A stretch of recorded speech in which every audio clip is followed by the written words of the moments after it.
365. We want to thank our customers, family, and friends for 50 years of success. And looking forward to 50 more.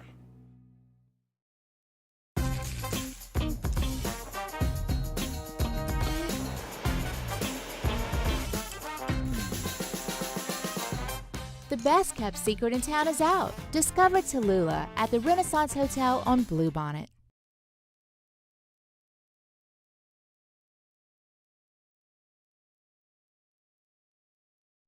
Is SportsCenter. I'm Doug Brown. Game 3 times 3 in the NBA playoffs today. All 3 games on ESPN. At 5:30 Eastern, the Pacers host the Bucks. That series is tied at 1. Giannis Antetokounmpo out again for Milwaukee with a left calf strain. Then it's the Mavericks and Clippers. That series also tied at 1. And the nightcap, Suns and Timberwolves, Minnesota, with a 2-0 series lead. In the future, Commissioner Roger Goodell would like to see the NFL go to 18 regular season games, only 2 preseason games, and a Super Bowl on President's Day weekend. Goodell is also amazed at the happening that is now the NFL draft. I'd be kidding you if I thought it was going to be as big as it is. The reality is, though, we felt like we could be bigger than we were in Radio City. But it was a real risk to do it because it was really popular. You're in the media market. We had a great event going there. Roger Goodell on the Pat McAfee Show. Coverage of the draft resumes at 6 Eastern on ESPN Radio and ESPN2, 7 Eastern on ABC. Feeling great starts with a great shave, and great shaves start with Barbasol Shaving Cream. That's Barbasol Shaving Cream, an American classic for over 100 years. Close Shave America. Close Shave Barbasol. Matt Moscona. I'm very important. After further review. Say it one more time. After further review with Matt Moscona. And here we go. Live from the Mercedes-Benz of Baton Rouge Studios. That's right.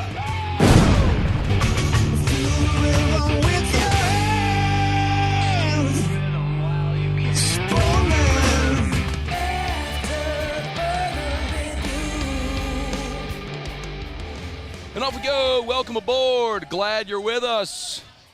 It's AFR presented by Don Juan Cigar Bar. Matt Moscona coming to you live from the Zurich Classic here in beautiful Avondale, Louisiana, the suburbs of Nolens, y'all. Fired up to be here at the Zurich as always. And, man, we have got a ton to do today, reacting to everything from day one of the NFL draft. The Saints get their offensive linemen, 3 Tigers off the board as expected. One of the most head-scratching draft decisions literally ever, and we're talking about it all here over the next 3 hours. But let us begin as we do every single day.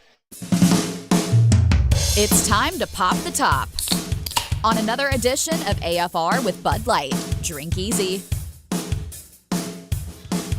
All right. Despite some efforting, as they always would and are wont to do, making calls to potentially be active and move up, the Saints did, in fact, stay at 14, and it sounded like this. With the 14th pick in the 2024 NFL Draft, the New Orleans Saints select Taliese Fuaga, tackle, Oregon State. That's how it sounded when the Saints got their offensive linemen. Look, the one thing that we talked about was in drafts you have wants, needs, musts. For the New Orleans Saints, whatever is a 10X on top of a must, that is what offensive line is and was for the Saints in round 1 and in this draft. They did exactly what they had to do, which was take an offensive lineman. Don't overthink it. If you had an opportunity to go up, and I've seen the reports and some of the rumors about were they going up to try to get Michael Penix or whatever the case may be, it would have certainly been tempting because when you're picking at 14, there had not yet been a single defensive player off the board. The first defensive player didn't come off the board until 1 pick after the Saints at 15 with the Indianapolis Colts picking Latu, the defensive end out of UCLA. You would have had your pick of any defensive player in the draft. There's so much you could have done, but the Saints did the prudent thing, the absolute right thing, which was take the best available offensive lineman, and that's what they got at 14 with Taliese Fuaga. Dennis Allen, after the pick, talked about why they liked the big offensive lineman out of Oregon State. Really excited about Taliese. I think he's big, He's athletic. He's extremely physical. I think he's a culture builder type personality. And obviously we liked what we saw on the tape, and then we sat down and had an interview with him at the Combine and really fell in love with him because we just felt like he was our type of person. Now, one thing that in drafting Taliese Fuaga does is, from a Saints perspective, it does essentially confirm what we already knew, and that's the dramatic uncertainty about Ryan Ramczyk's future. Because what you have here in Taliese Fuaga is a guy that, if Ryan Ramczyk is in fact done, is your day one starter at right tackle, like week one this season for the New Orleans Saints. The really good news, though, and I want to go through some of these scenarios as they could play out for New Orleans on the offensive line, because now that you have this piece, and we knew they were going to go offensive line, and listen, I said it so many times throughout the past several months, I wanted Olu Fashanu from Penn State. I thought he was a plug-and-play left tackle, franchise left tackle. The Jets took him at 11. Not surprised they did that, though they could have jetsed the draft and done something completely different. But they took Olu Fashanu, great player. And so for the Saints, while I was bummed at the time that you didn't get the guy that I was hoping they'd get, they did the right thing. Now, what Dennis Allen also talked about is the fact that they believe that Fuaga, even though, look, in his career, Fuaga, who's massive, by the way, 6'6", 324, played in 39 games during his career at Oregon State, started 25 times, all 25 starts at right tackle. But DA says they believe that he could play on either side of the line. Look, he's an offensive tackle. I know he can play right. I feel very confident that he can go over and play on the left-hand side. I don't think that's a decision that we have to make right now. I think we see how the rest of the draft plays out. I think we see how, there's always a little bit of a free agent period, after the draft where some guys become available. So I think we know he's going to play offensive tackle, and I feel like he's going to be a pretty good one for us. So that's a really important distinction, because DA is telling you he's going to play offensive tackle, right? Because the thought is, in some respect, what if Ryan Ramczyk were healthy? And we're going to go through these scenarios in just a second, but what if Ramczyk were healthy and plays right tackle? Then Fuaga's, if he's a tackle, then he's your left tackle next year. So it doesn't sound like there's the idea of him playing left guard if Ramczyk is available. We'll get to the scenarios again in just a quick second, but real quick, here was Fuaga when he was asked point blank, like, can you play left tackle at this level? Here's what he said with the New Orleans media on Thursday night. I feel pretty comfortable. Obviously, I only played right tackle with light reps at Oregon State, but, with Coach Malchek, he tries to move us around, guard. Left tackle was I didn't play too much of it, but, I still feel comfortable because, working off season, I've been working a lot of left tackle reps, so I feel pretty comfortable, everywhere on the line. Look, it's not an easy thing to do if you're a right tackle to flip over and play left, but you hear he's saying, look, he's taking reps at it.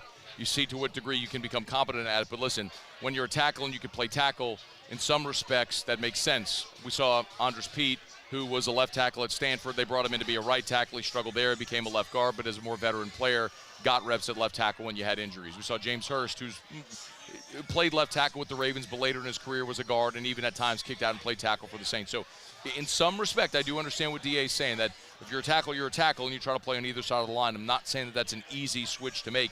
But one more here on the idea of Fuaga potentially playing left tackle as well. Again, this is all the scenarios that could play out depending on Ryan Ramczyk's health. But Jim Nagy, of course, who's the executive director of the Senior Bowl, high-level scout, been in NFL front offices.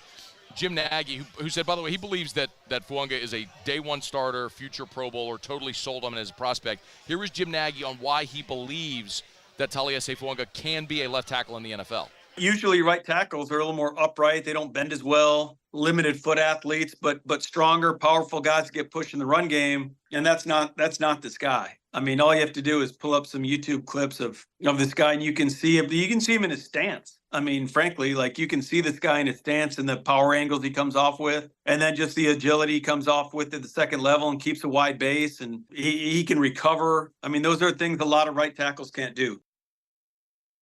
So you don't need me to tell you whether or not Taliese Fuaga can play left tackle, because I'm not a scout, I'm not a coach. But when you hear Jim Nagy, whose opinion I very much trust and respect, the Saints head coach Dennis Allen, when you hear Fuaga himself, when they all say, yeah, we try left tackle, okay.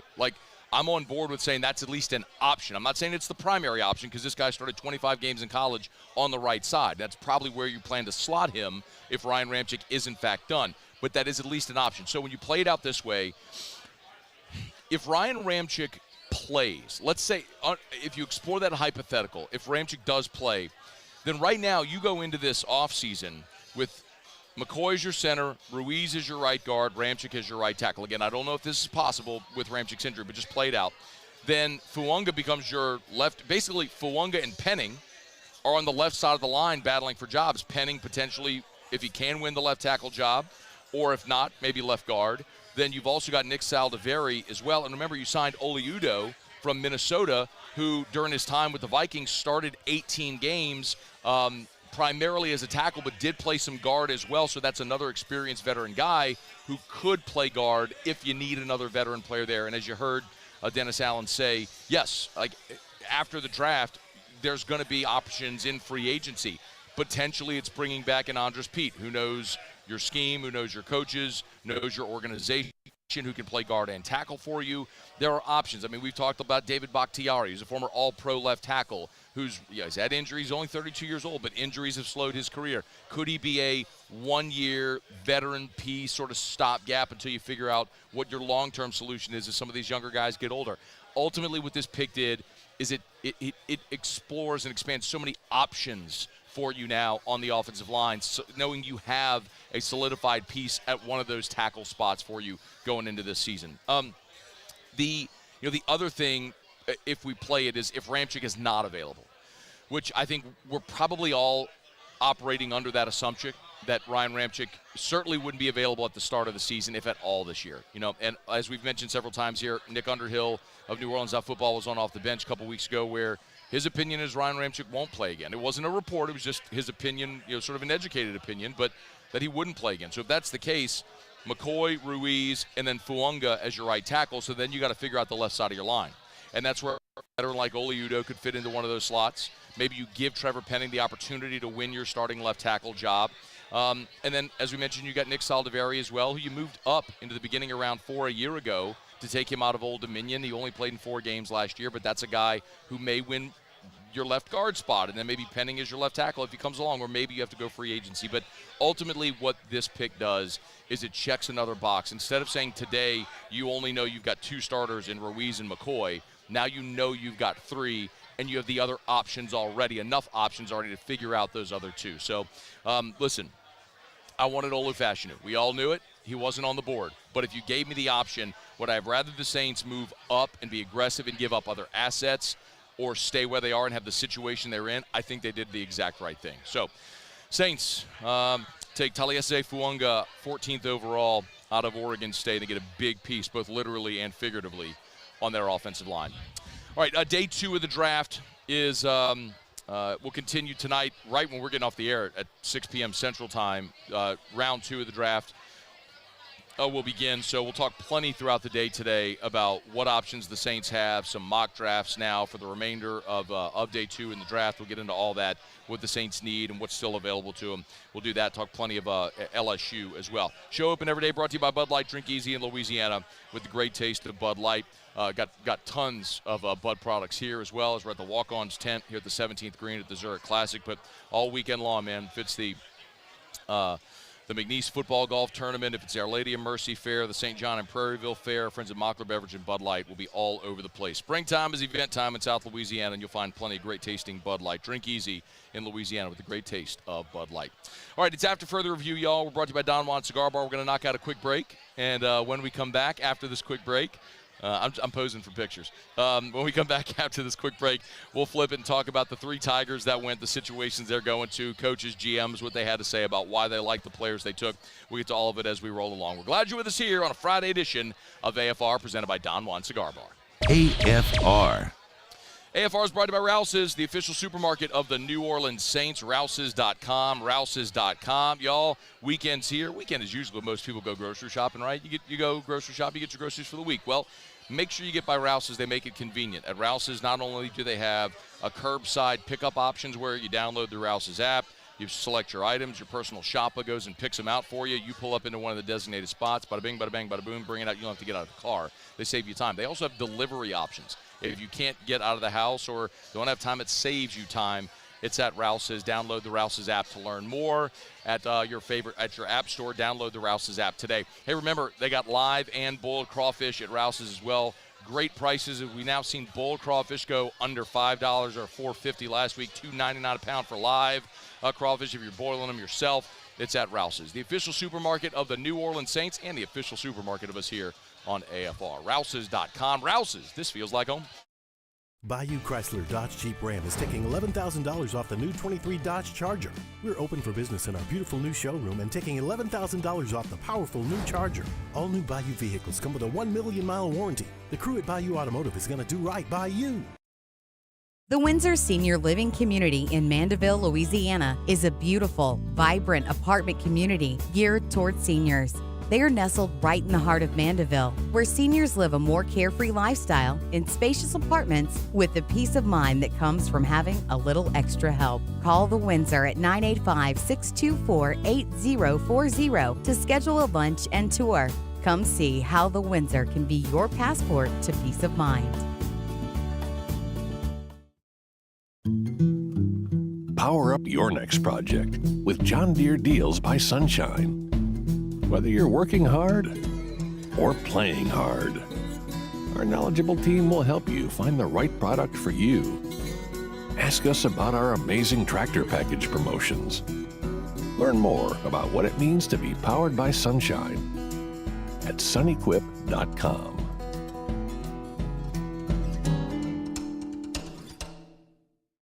Yo, Jake here from my friends over at Community Steel Company located in Gonzales, Louisiana.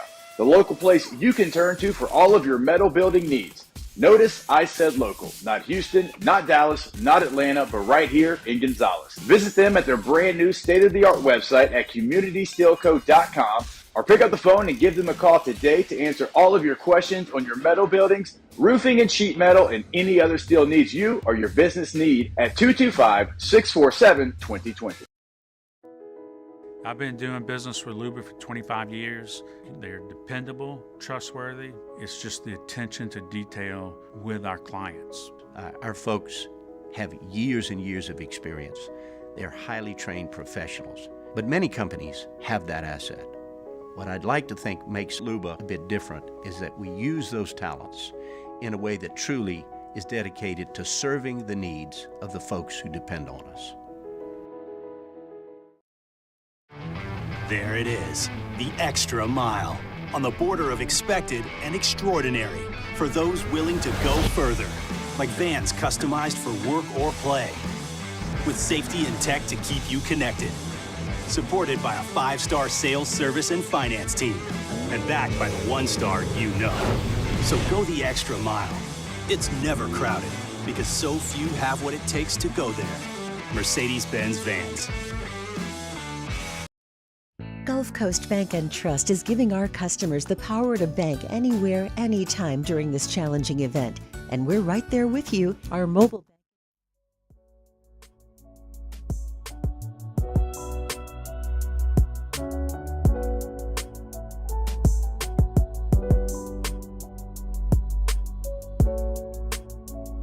After further review with Matt Moscona, presented by Don Juan Cigar Bar.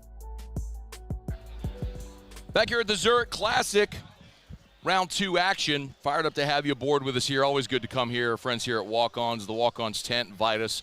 I got a great covered spot here. Look, tickets available for the Zurich Classic. You want to come out this weekend if you've never been. So many cool things up and down the course. If you want something casual, if you want to follow golfers, you want to park a chair somewhere, all these interactive things. There's plenty of food and drink. Look, if you want golf, they got it. If you want music, drink, food, they got that as well. It's a great weekend to get out here to the Zurich Classic.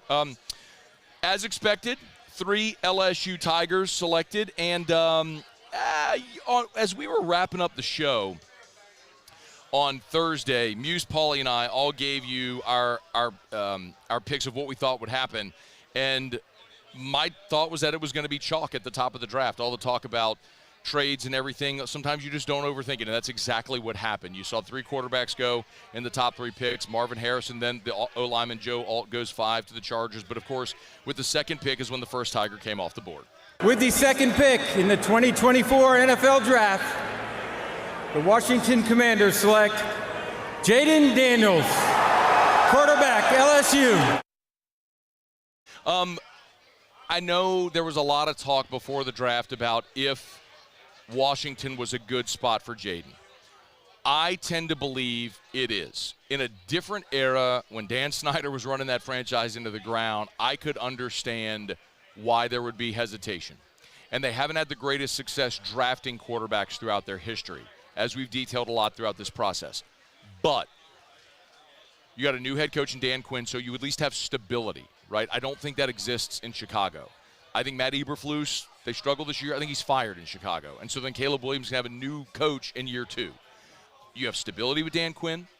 I like having a defensive-minded head coach because you know that defense is going to be solid, the same way Dan Quinn built solid defenses in Dallas, Atlanta when he was the head coach, in Seattle when they were going to and winning Super Bowls. So it's not all of the impetus of success is not going to be on Jayden because they're going to have solid defenses there in Washington. Yeah, they need to get him more weapons, no doubt. But I think new ownership, I think Cliff Kingsbury is the offensive coordinator. Cliff Kingsbury's offense has had success in Arizona until Kyler Murray got hurt, and it all unraveled there on him. But I don't love Cliff Kingsbury, the head coach. Cliff Kingsbury, the offensive coordinator, play caller, quarterback coach, I like very much. So, yes, I think Washington is a much better situation than most might believe on its face. So here was, by the way, Adam Peters, why they decided to choose Jayden Daniels with the second pick of the Commanders. Why Jayden? Why not Jayden? Jayden, to us, he was special in every way. On the field, off the field. I turned on Jayden for the first time here, and I couldn't believe it. I honestly couldn't believe how good he was. Just the way he could process, the way he could see the field, go through reads, deliver on time, deliver with pressure in his face, take a hit and deliver a third down pass and move the chains. He's the best deep ball thrower we thought in the draft, and that's even before you start watching him run. The way he runs, he just kind of takes your soul as a defense. The way he runs takes your soul as a defense. How many times do we see Jayden Daniels on 3rd and long make a play happen with his feet to extend a drive? It's true. You think you're off the field, you think you got him, and then you don't got him. So Jayden becomes the 4th quarterback in LSU history to go in the first 2 picks. Of course, you had Joe Burrow, Jamarcus Russell, Burt Jones went number 2 overall back in 1973, and now Jayden Daniels. But for the first time in program history, LSU had a quarterback and receiver both go in the top 10 of the same draft because this happened at number 6. With the 6th pick in the 2024 NFL Draft, the New York Giants select Malik Nabers, wide receiver, LSU.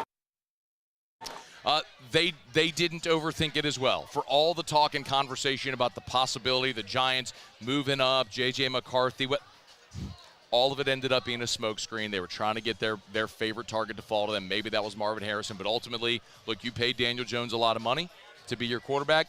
Go get him weapons. And you got arguably the most explosive player in this draft in Malik Nabers. Here was Joe Shane about why they decided to take Malik Nabers over Rome Odunze, who was also on the board.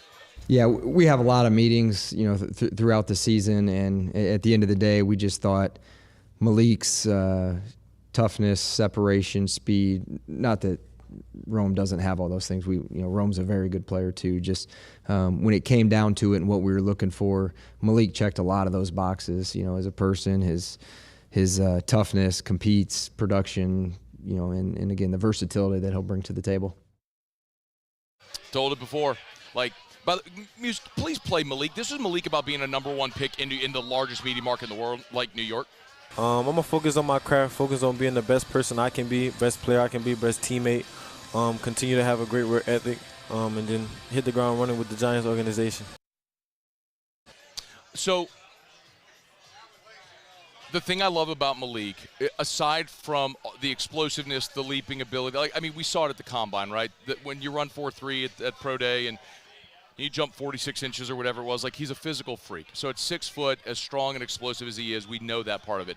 But I love it's overused, I know, but the dog mentality that Malik Nabers has. I love that in him. I've told you before, we've gone out to practices. Malik, Moss is a teammate, stands over him and lets him know that he's the man. Like, he is an alpha dog. I know that's cliche and overused, but when you think about, like, literally, like, pack animals that assert dominance over others, that's what Malik Nabers does. So, yeah, in New York, I don't worry about him thinking New York is going to swallow him up. No, I think he's going to go dominate in that market. I think he's going to be awesome. And when you think about it, there's two sides of this equation, man. New York last year was 31st in the NFL in passing offense, 169 yards a game. They were 30th in scoring at 15 points a game. You had to get Brian Daboll and Daniel Jones weapons offensively. Like, that wasn't a maybe. That wasn't, like, we talked about wants, needs, must. That wasn't a want. That was an absolute must. If you want to be better offensively, you got to go get explosive players. I mean, Darius Slayton was your leading receiver a year ago with 770 yards. You had to get Daniel Jones weapons. You did. I love the pick with Malik going to the Giants. And I said Brian Thomas was going to go to Jacksonville at 17. Well, I was wrong about the pick, but I was right about the team. With the 23rd pick in the 2024 NFL Draft, the Jacksonville Jaguars select Brian Thomas Jr., wide receiver, LSU. So Mel Kiper rated or had his reactions to the first round, and one of the teams that he listed as a winner was Jacksonville because of how they maneuvered in the draft. Yes, they could have taken Brian Thomas at 17, but instead what they did was they maneuvered in the draft, they traded back, they recouped assets, and still got one of the most explosive playmakers in this draft in Brian Thomas Jr. So they recouped assets and got a guy that essentially replaces Calvin Ridley in that offense, and you got Trevor Lawrence, a true number one home run hitter, deep threat receiver in Brian Thomas. Here was the Jags head coach Doug Peterson on BTJ.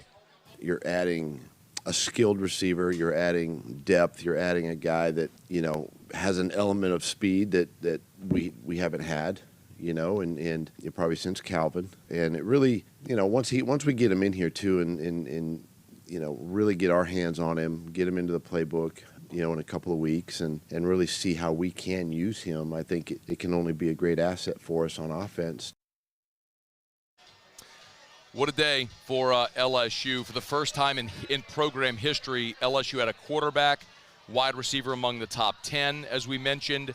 An amazing day for LSU with a program, for the program as a whole. And this was the second, Daniels, becomes the second player in LSU history taken in the first round by Washington. LaRon Landry was taken 5 overall by Washington back in 2007. And there was one, I'd written these down. There was one more tidbit I had about, this was obviously the first time that LSU's had 3 players. That was in the top 6 back in 2007 when that happened with Jamarcus and LaRon. That both went top 6. Anyway, LSU's had a lot of history last night with 2 players going in the top 6, 3 players in round 1. So congrats to those 3 guys off to their next destinations, all in really good spots. You got to like a lot. All right, we're brought to you by Shaw Bills Tire and Auto Service, ShawBillsTire.com, ShawBillsTire.com. If you're hitting the road this summer, make sure you bring your vehicle to Shaw Bills. If you need new tires, go where they're going to sell you the best tires on the road for the cheapest price possible. That's Shaw Bills. Go to ShawBillsTire.com, ShawBillsTire.com. You can shop tires. They actually have a function in there where you could select your vehicle, make, model, year, all that stuff. So it'll tell you what size tire you may need, or if you know what size tire, you could shop the tires for your specific vehicle. They make it super easy. You want to chat with an associate, there's a text button on the bottom right. Just tap that. Within seconds, you're texting with an associate at Shaw Bills. If you don't want to call or don't have time to call, maybe you're trying to find your tires while you're at work, ShawBillsTire.com, ShawBillsTire.com. Shaw Bills, where we keep you rolling. All right, y'all. We are jam-packed. Man, we got a ton to do today. Mike Triplett's going to be here with us in Hour 3. I want to take a look at how the rest of the NFC South made out in round 1 and how we're looking ahead. We all know about what happened in Atlanta. So our buddy Larry Holder, of course, longtime Saints beat writer who now is an NFL writer for The Athletic, covering the league as a whole. We'll get Larry's take on what happened in the NFC South in round 1 and look ahead to rounds 2 through 7. So that's all coming up here. Larry will be here in 32 minutes from right now. We're glad you're hanging out. We're here at the Zurich Classic and presented by Don Juan Cigar Bar. Stay with us here. It's AFR. AFR. Hey, remember, as we move toward the summer months, you got to make sure you take care of your home central AC. You know, I give you the analogy all the time. You wouldn't drive across the country without changing your oil, rotating your tires, make sure your car is going to be able to make it across the country. Don't go into these summer months without checking on your AC, without getting your AC tuned up to make sure it's ready to go through the grind of a Louisiana summer. Call River City's 1 Hour Air, 752-0001, 752-0001, 752-0001, or 1hourbr.com. They'll come out to the house. They'll make sure your AC is in tip-top shape. And maybe most importantly, if you have an issue, they'll catch small issues while they're small and inexpensive before they become very big, very expensive issues. It's River City's 1 Hour Air. 752-0001, 752-0001, where they're always on time or you don't pay a dime. Gulf Coast Office Products is a nationally recognized Savin office equipment dealer based right here in Louisiana. Over 100 employees strong, Gulf Coast has the boots on the ground to support all vertical markets from education, engineering, legal, and finance. With the latest in office technology from desktop to production segment units, Gulf Coast and Savin have the perfect fit for you. Call 225-756-2644. That's 756-2644 for Gulf Coast Office Products.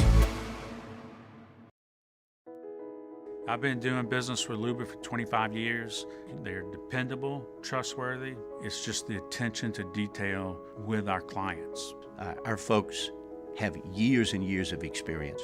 They're highly trained professionals. But many companies have that asset. What I'd like to think makes Luba a bit different is that we use those talents in a way that truly is dedicated to serving the needs of the folks who depend on us.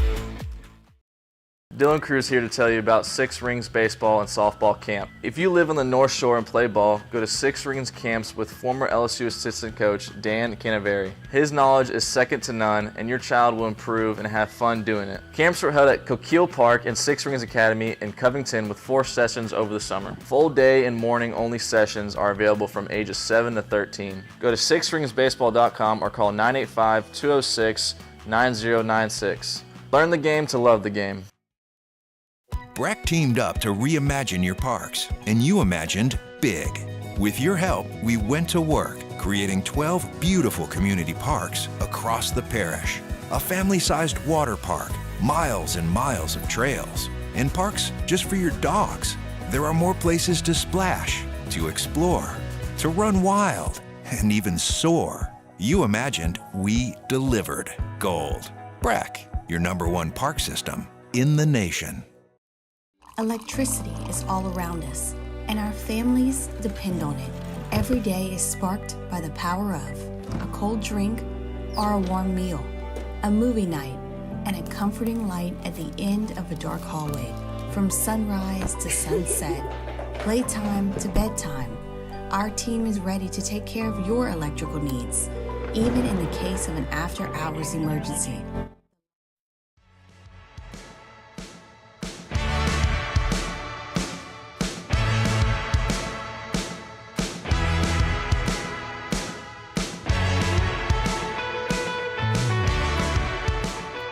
After further review with Matt Moscona, presented by Don Juan Cigar Bar.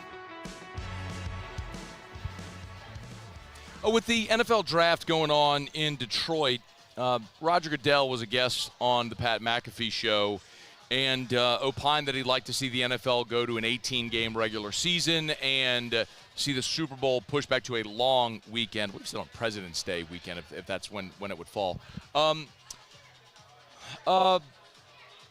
Yeah. Of course he does. I mean, they'd play 20. I mean, we've gone from 14 to 16 to 17. We're going to get to 18, and eventually we'll get to 20. I'm telling you this with the type of absolute certainty, the way that we've talked over the years about how I've been certain that college football is going to scrap conferences eventually and be one college football. Expanded playoff, the thing that's evolving right now that I've been telling you about for literally years now, because when you follow the money trail, there's an inevitability. Roger Goodell works at the benefit and at the luxury of the owners. The owners want to make money. Well, how do you make more money? You have more regular season games because you have more inventory for your absurdly large already TV contracts. Remember, it ain't just ticket sales. If you're a season ticket holder, the price you pay for a preseason game is this if you're a season ticket holder, it's the same price you pay for a regular season ticket, and you got to buy them all. So it ain't about that. Yeah, you'll have more people in the stands for extra regular season games, but it's about having more inventory.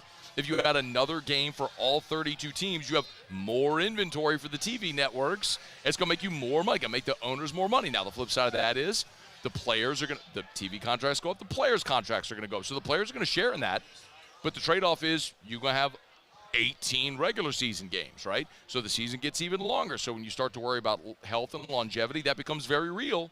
But it's also an inevitability because ultimately the NFL is still a business, and they're trying to make money like anybody else's business that thinks, how do I grow and scale and add top-line revenue? Well, the way you do that is in the NFL, you add more inventory, which is more games, more TV products. So, yes, of course, we are going to get to an 18-game regular season schedule. That is an absolute certainty. It's just a matter of when it'll happen. It sounds like it's going to happen on Roger Goodell's watch. All right, we're brought to you by Lee Michaels Fine Jewelry, LMFJ.com, LMFJ.com. Gents, Mother's Day's around the corner. Don't screw it up. That's in order.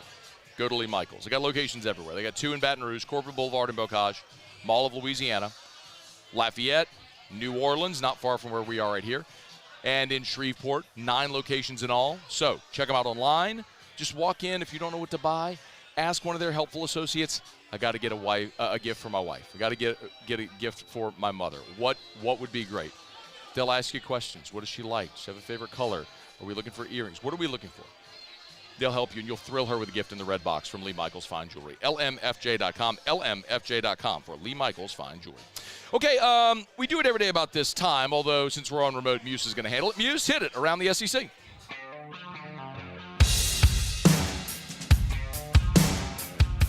Around the SEC, bringing you the biggest news from the nation's best conference. The Arkansas Razorbacks. 4-star small forward Billy Richmond has committed to the Arkansas Razorbacks and coach John Calipari. He's a Memphis native, 4-star, and was originally committed to Kentucky, then decommitted on April 16th following the departure of Coach Cal for Arkansas. Now will rejoin Coach Cal. 24th overall prospect, number 9 small forward in the 2024 cycle. That's according to On3. Take a look at some of the SEC players that went in the first round of the draft. The conference led the first round of the draft with 11 selections. That should come as no surprise, most of any league. The first player that was not an LSU Tiger taken was J.C. Latham out of Alabama, number 7 to the Tennessee Titans. Brock Bowers from Georgia with 13th to the Vegas Raiders. Dallas Turner became the second Alabama Crimson Tide member taken. That was at 17 overall by the Vikings. Amarius Mims, maybe a bit of a surprise there, 18th overall to the Bengals. Get Joey B some help. Of course, Brian Thomas, 23rd to Jacksonville. Terrion Arnold from Alabama, 24th to the Detroit Lions. Darius Robinson, the first Mizzou Tiger, and former Blake Baker player there, obviously, to the Arizona Cardinals at 27. How about this for a surprise? Ricky Pearsall sneaks into the first round, 31st overall to the San Francisco 49ers, of course, out of Florida.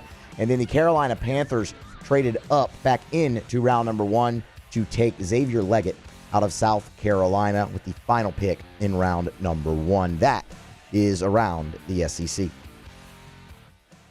Have you aboard with us here? We're at the Zurich Classic here in New Orleans. You can email us, tweet us, text us in the 225-396-4400, 396-4400, 396-4400. Of course, you can always jump in the Bayou Ford YouTube chat and comment there as well. If you are watching on YouTube, please do us a solid. Smash that like button and subscribe up to the channel. We appreciate you for being there with us. So I'm excited about excited about day 2 of the NFL draft, and we're going to get into a lot of this here as as we move throughout the rest of the afternoon. And really what the options are available for the Saints right now. If you go to ESPN.com, there's a round 2 mock draft that's up right now, and it's Steve Mensch from Scouts Inc. And maybe the most interesting thing is that only one cornerback came off the board. So Cooper DeJean from Iowa is still on the board. It's got him going with the first pick of round 2 at 33. And then the wide receiver Mitchell from Texas at 34, Kool-Aid McKinstry from Alabama at 35. So you start to see that run on cornerbacks. Ennis Rakestraw at 36, Ladd McConkey at 37, Jerzon Newton at 38, Marshawn Nealon to the Panthers at 39 is someone who we've talked about. Took a pre-draft visit with the Saints, potential edge that they could look out. Speaking of edge, Edgerrin Cooper mocked to the Washington Commanders at 40. When you get down, I'm a little bummed to see this. They mocked defensive tackle Braden Fisk 42 to Houston. Because I think that would be a solid pick for the Saints at 45 because they are going to be looking for an interior defensive lineman. But the player that they have the Saints taking at 45 is Jackson Powers Johnson. Now, Jackson Powers Johnson is a center at Oregon, but he can absolutely play guard. And this is a guy that a lot of people had mocked as a first-round draft pick and were surprised to see him fall into round 2. The quick write-up here is after adding offensive tackle Taliese Fuaga in the first round, the Saints continue to address the offensive line by adding Powers Johnson. He can also play guard and would give them another physical tone center. Listen, to be very clear, I believe the Saints have got to select another offensive lineman in this draft. Remember, before yesterday, you had 2 solidified starters on your offensive line. McCoy, Ruiz, that was it. So you had to address that spot with numbers, and that's going to be draft and free agency. So I don't think they're done. If you have a guy that you have a first-round grade on that's sitting there at 45, remember, not every prospect that goes in round 1 has a first-round grade. And so, I mean, you could have only 20 players in a draft that have a first-round grade. So that means there's 12 guys picked that don't have a first-round grade. But sometimes you do have a higher grade on a player that could fall. But need has to match as well. So Muse told you in around the SEC, someone like Ricky Pearsall going at the end of round 1. Congrats to Ricky. That's a little bit of a surprise. Xavier Legette is a guy that I think a lot of people would have liked to have seen been available for the Saints at receiver. But the point is, if you're thinking receiver, but there's nobody on the board at that time, like we'll see what happens with someone like Keon Coleman. But you see Jackson Powers Johnson, who you maybe have as a top 30 pick in the draft, something like that, and he's sitting there for you at 45, get him. Yes, that means you'd likely be starting 2 rookies on your offensive line, but who cares? If you feel like you got 2 great players that are starting players in the NFL, you 100% do it. So it was an interesting target there in the mock draft that I saw from Scouts Inc. There about the Saints at 45 with Jackson Powers Johnson, the center out of Oregon. And remember, that also gives you another option at center. Yes, Cesar Ruiz played center at Michigan. He's slotted in at right guard. But you have more options to rotate if you do have injuries as well. So just something worth keeping an eye on as round 2 gets started here at 6 p.m. Central Time. All right, it's after further review. We're glad you're hanging out with us here. Let me knock out our final break of hour number 1. We'll come back, wrap it up, and Larry Holder will join us in about 20 minutes from right now to talk about how he felt the rest of the NFC South did and preview the day 2 for the NFC South. Don't you move. It's AFR presented by Don Juan Cigar Bar from the Zurich Classic. AFR. AFR is brought to you by Action Industries, proud partner of LSU Athletics. Matter of fact, baseball Tigers back at home tonight for an SEC weekend, which feels like it's been forever. But the great thing is every time there's a mound visit, that mound visit presented by our friends at Action Industries. Proud partners of the Tigers, proud South Louisiana residents. Of course, they've been serving our state and the petrochemical refinery markets for 42 years. Since 1982, it's Action Industries. Look, maybe you're one of those companies, you got a mega project rolling up right now. We need thousands of workers. Well, if you're running a little short, remember, Action Industries can help supplement those mega projects. They also have fabrication shop services. It's pipe, structural steel, pressure vessels. They do it all at Action Industries. So check them out online or on their LinkedIn page. The website is actionindinc.com. Action Industries Incorporated. Actionindinc.com. Since 1982, it's Action Industries. Bayou Ford has $10,000 off F-150s, $10,000 off the new F-150 truck, plus 1.9% for 72 months. And all new Bayou Ford vehicles come with a 1 million mile warranty. The crew at Bayou Ford is going to do right by you.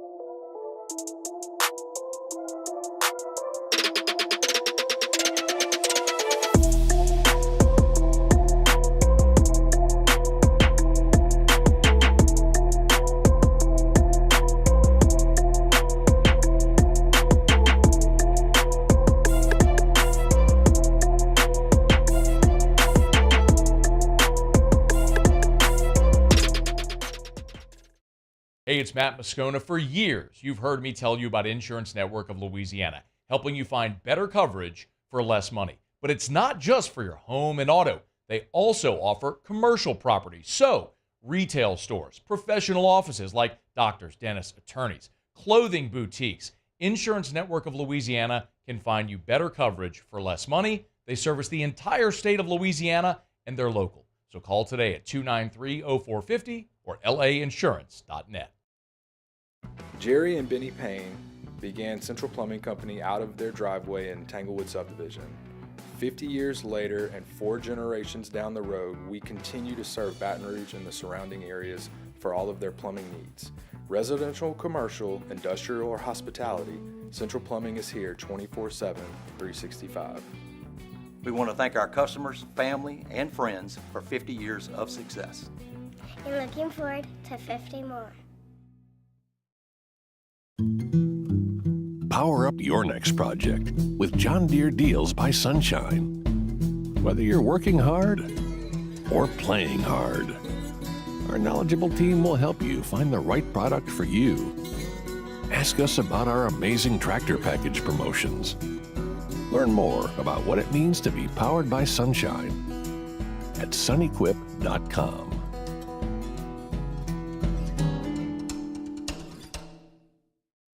Yo, Jake here from my friends over at Community Steel Company located in Gonzales, Louisiana.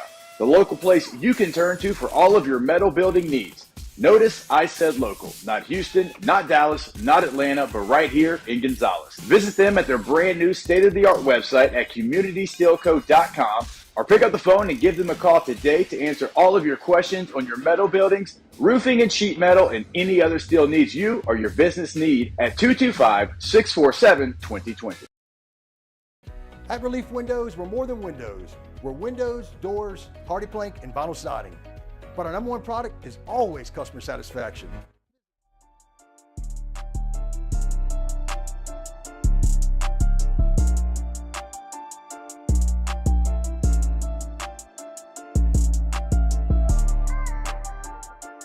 After further review with Matt Moscona, presented by Don Juan Cigar Bar.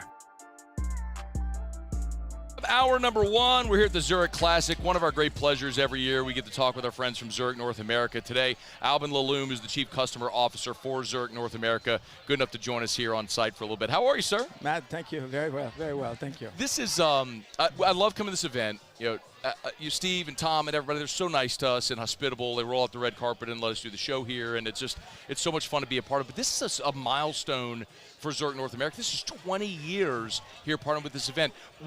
Encapsulate for me what 20 years of this event means to Zurich North America. Any 20-year-old relationship is worth celebrating, right? I love that. So this means this means a lot to the firm. This is the largest event that we organize anywhere in the world. We're a Swiss-based company, obviously, but this dwarfs anything else that the firm does on any other continent. So it started in 2005, and in the face of a few hurricanes and COVID, we hung around. We are committed to the community here in New Orleans. The 4 Kids Foundation means a lot to us. It's very special to our own Zurich colleagues, even though there's only so many who can come here. They're all they all feel very passionate about the brand and what it means for New Orleans. And so the 20-year milestone is very special. Yeah. And this year the field is just amazing. We're always here. Cantley, our ambassadors, Colin, Morikawa, Billy Herschel, and Sahid Theegala. Yeah, when those guys were walking down 17 or 18 a bit ago, needless to say, the gallery was pretty significant. Yeah. I think that's an amazing draw. The field this year is probably the best it's ever been, right?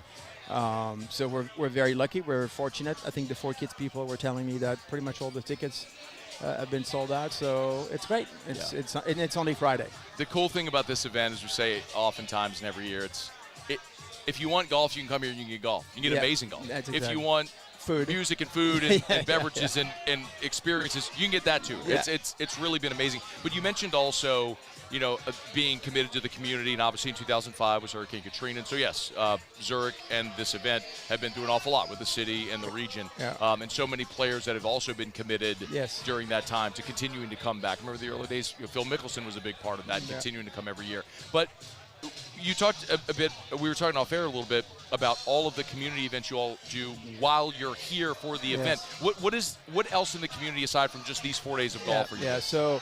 So every year for the last, I think almost 20 years, on Friday morning we take our customers and brokers to St. Michael's School. They spend 2-3 hours, with the kids, with the teachers. We give a little extra money to St. Michael's. And a lot of us are parents, right? Not everybody, but a lot of us are parents. And you see these kids that are, with some learning disabilities, and it's very palatable and it's very special for all of us to see where the money is going and the difference that it makes for these children, the teachers, and the neighborhood and everything else. So it's very dear to our hearts. And to your point, it's a lot more than golf. But golf is awesome. Food is awesome. It's beautiful weather here this year. Last year we were pretty lucky with the weather as well. So I think it's just, all the stars are aligned to have an awesome 20th anniversary here in New Orleans. Knock on wood, but in all the years we've been coming to do the show here, there's only once that we really got disturbed by weather. It was they cleared the course with tornado warnings, and Really? I was down the 18 fairway doing my show, and I mean. The old adage, the show must go on. The fact that everybody else was leaving meant nothing to me. I was doing the show. I was not leaving. And then some course marshals came like, you have got to get out. I'm like, I'm on air. They're like, it doesn't matter. Go. So our producer at the time, James Harrelson, back in studio, just finished the show for me while I was just somewhere. That's good. You were showing some resiliency.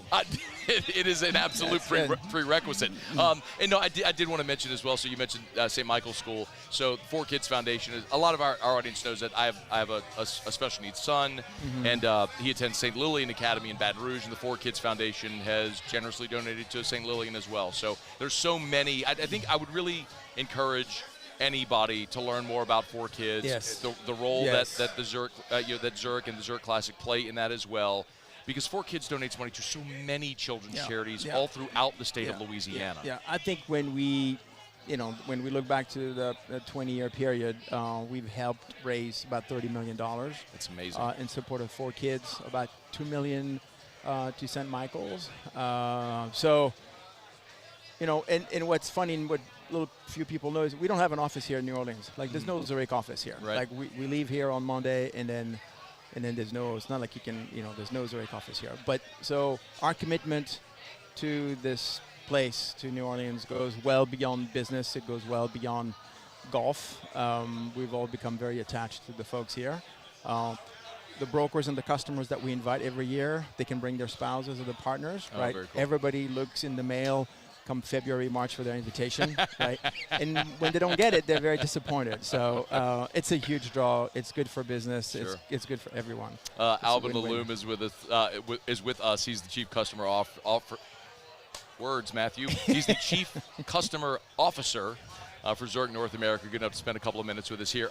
One of the things I know a year ago when we spoke, we talked about Zurich's mission of sustainability.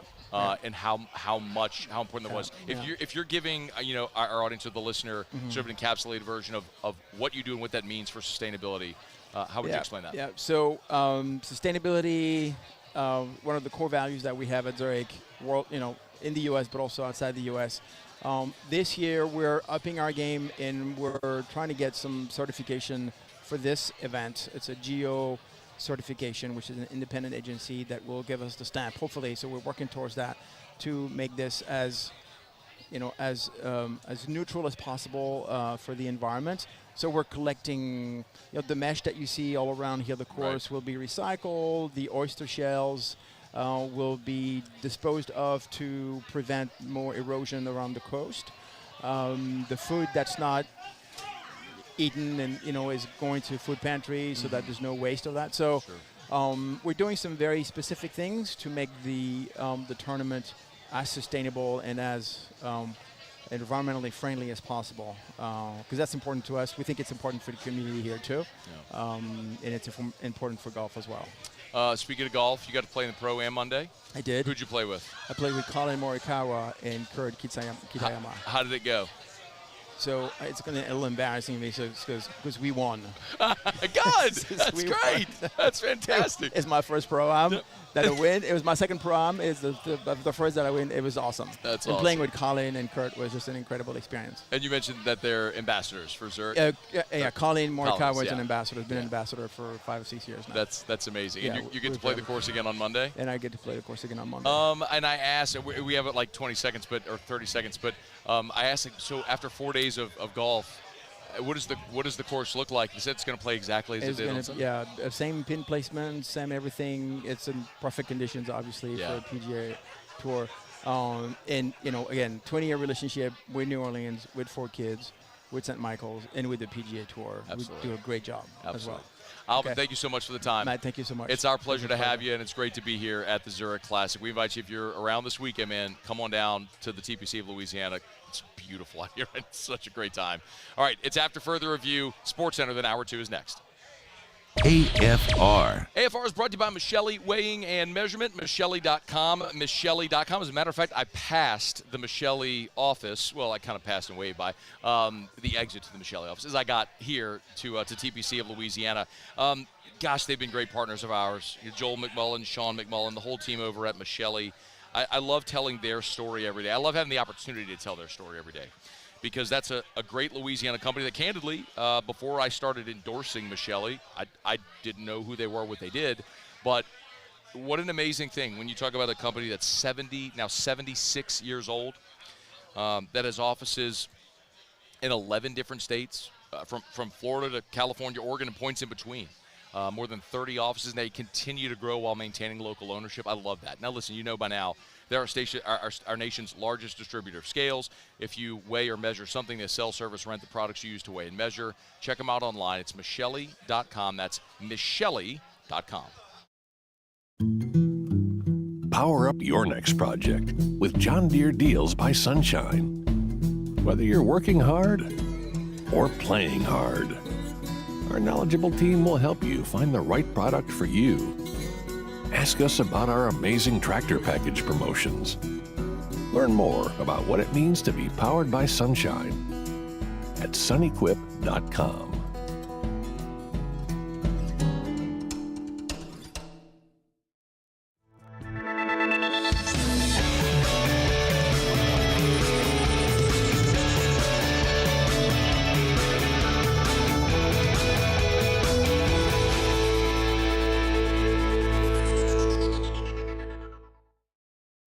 Gulf Coast Bank and Trust is giving our customers the power to bank anywhere, anytime during this challenging event. And we're right there with you. Our mobile banking app is a smart way to manage your money and time. Gulf Coast Bank and Trust, the bank that cares about you.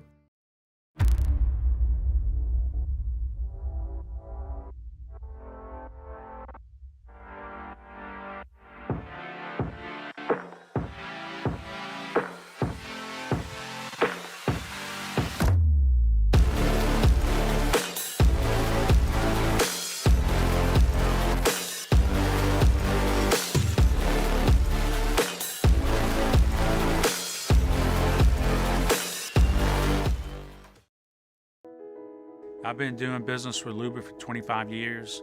They're dependable, trustworthy. It's just the attention to detail with our clients.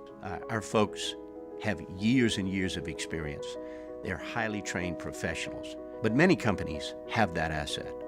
What I'd like to think makes Luba a bit different is that we use those talents in a way that truly is dedicated to serving the needs of the folks who depend on us.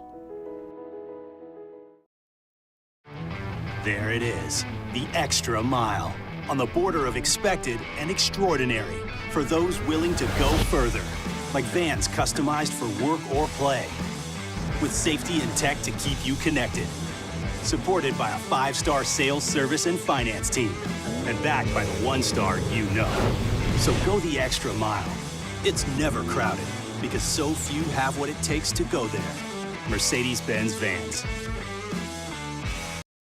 Dylan Cruz here to tell you about Six Rings Baseball and Softball Camp. If you live on the North Shore and play ball, go to Six Rings Camps with former LSU assistant coach Dan Canaveri. His knowledge is second to none, and your child will improve and have fun doing it. Camps were held at Coquille Park and Six Rings Academy in Covington with 4 sessions over the summer. Full day and morning only sessions are available from ages 7 to 13. Go to sixringsbaseball.com or call 985-206-9096. Learn the game to love the game.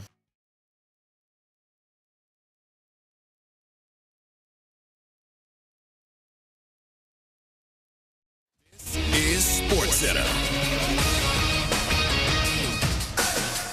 I'm Doug Brown. 3 NBA playoff games on ESPN tonight, starting at 5:30 Eastern with the Bucks and Pacers. The series tied at 1.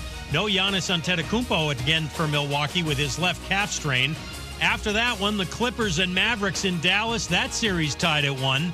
Then the Timberwolves and Suns in Phoenix with Minnesota up 2-0. Rounds 2 and 3 of the NFL Draft tonight in Detroit. Who's Mel Kiper Jr.'s best player available right now? I'll go to Cooper DeJean. I have him at 13 on the board. He's a corner safety. He's a hell of a football player. If nothing gets behind him, he's back from the injury, ran 4.42, vertical 38.5 inches. He's still there. Mel Kiper draft coverage starts at 6 Eastern on ESPN Radio and ESPN2, 7 Eastern on ABC. Former NFL offensive lineman Corey Cunningham was found dead at his home in New Jersey.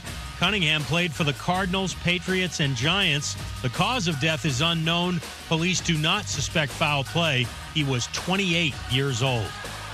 Hey, it's your resident Super Bowl champ, Chris Candy. Coming up Monday, I'll tell you which teams got the draft completely wrong and are headed for a long season. It's Unsportsmanlike, 6 a.m. Eastern, right here on ESPN Radio, ESPN2, and ESPNU.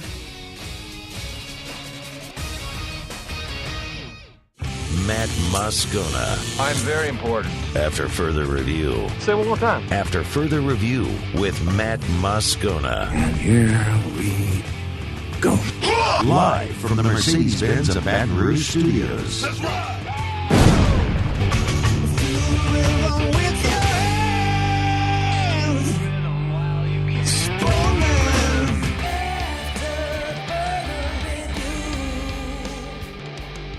Hour 2, off we go. Welcome aboard. Glad you're with us. It's AFR presented by Don Juan Cigar Bar here at the Zurich Classic in New Orleans, and always fired up to be here. What a time of year when you have the draft, Jazz Fest, Zurich Classic, all sort of colliding with one. Springtime in South Louisiana, and really anywhere, but certainly in Louisiana, is just is magnificent. Love to be here. Beautiful day, so hospitable. We're at the Walk-Ons tent here at the 17th green, so as I'm sitting here just where I'm looking, if you're watching us, you see the Walk-Ons backdrop, but as I'm looking out, I'm looking right at the 17th green. I'm watching tee shots come right to the green. The water hazard here on the left side of the fairway, and my guy Go DJ Joel Satoons over there spinning. It's got to be the only golf course in the world where they're just bumping music at the 17th green, but it's a great time. We're glad to be here. The Saints did, I think, what we all thought they had to do, which is draft an offensive lineman at 14. What about the rest of the NFC South? Our buddy Larry Holder joins us now. He's on Twitter at Larry Holder, of course, NFL writer for The Athletic, longtime Saints reporter, and all-around general good guy and friend of the show. Uncle Larry, how are you?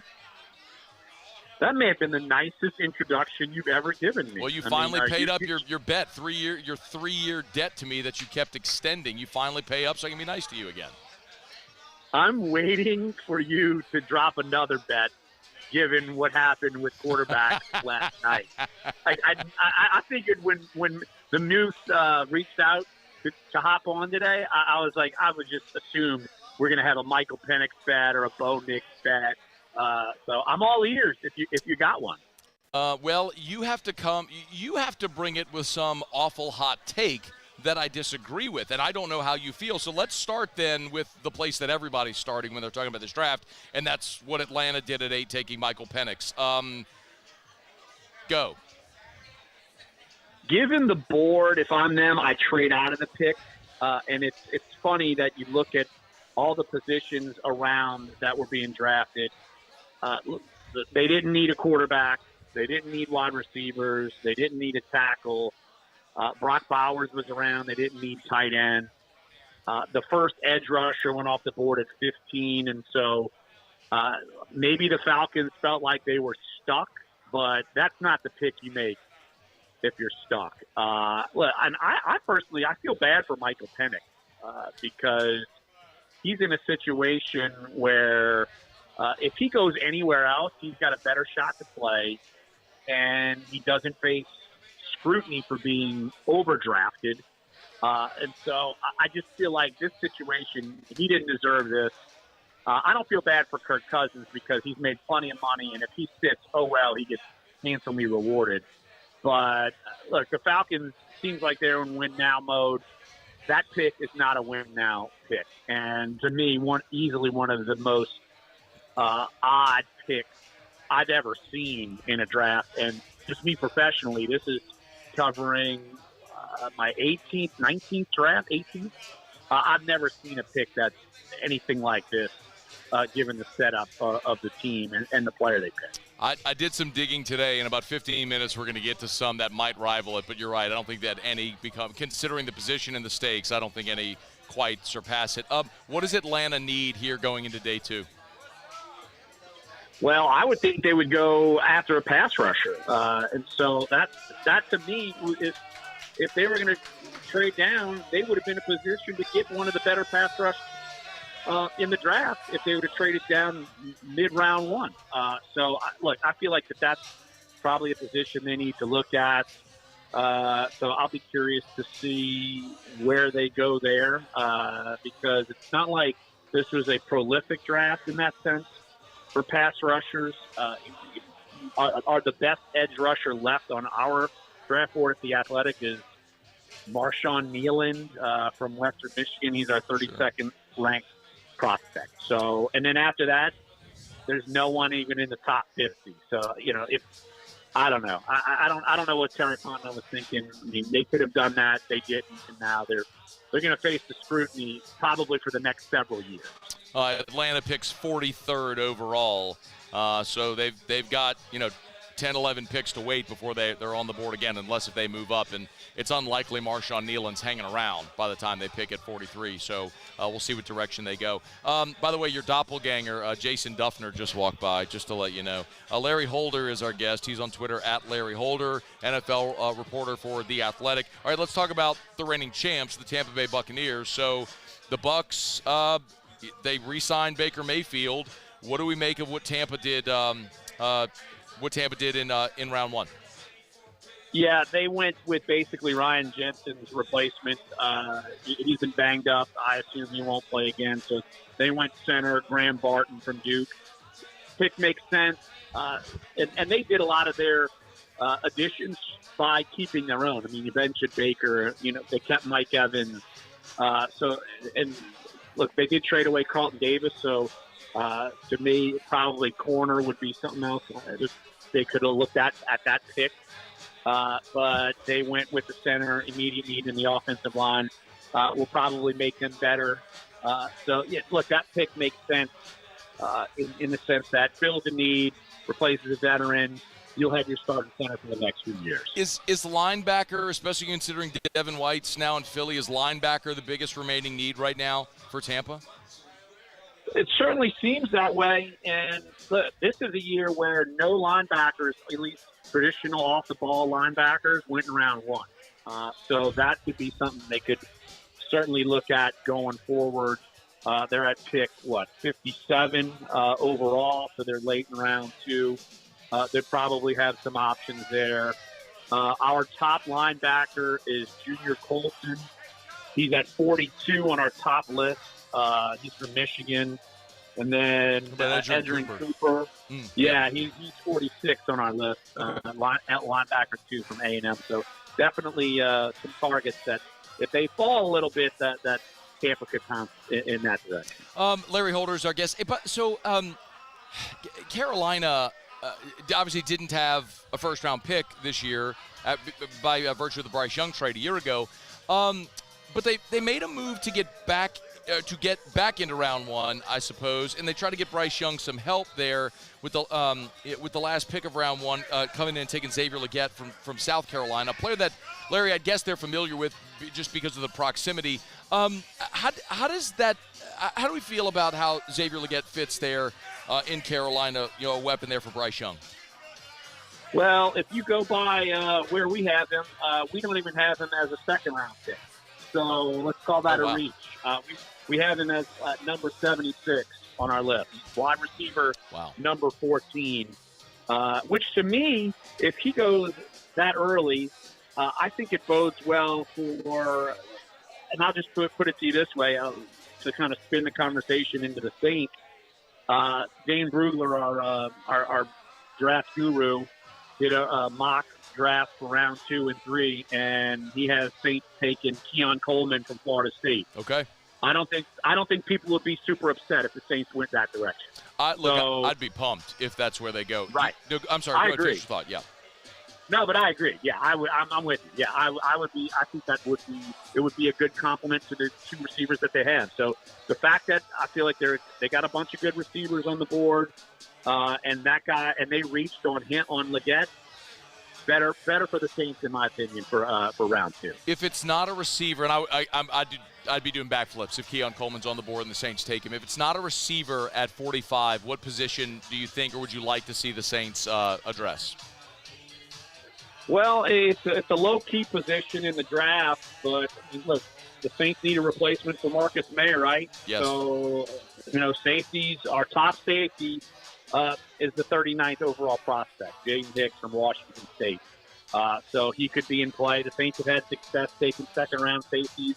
Marcus Williams, Von Bell, Roman Harper. Bullard.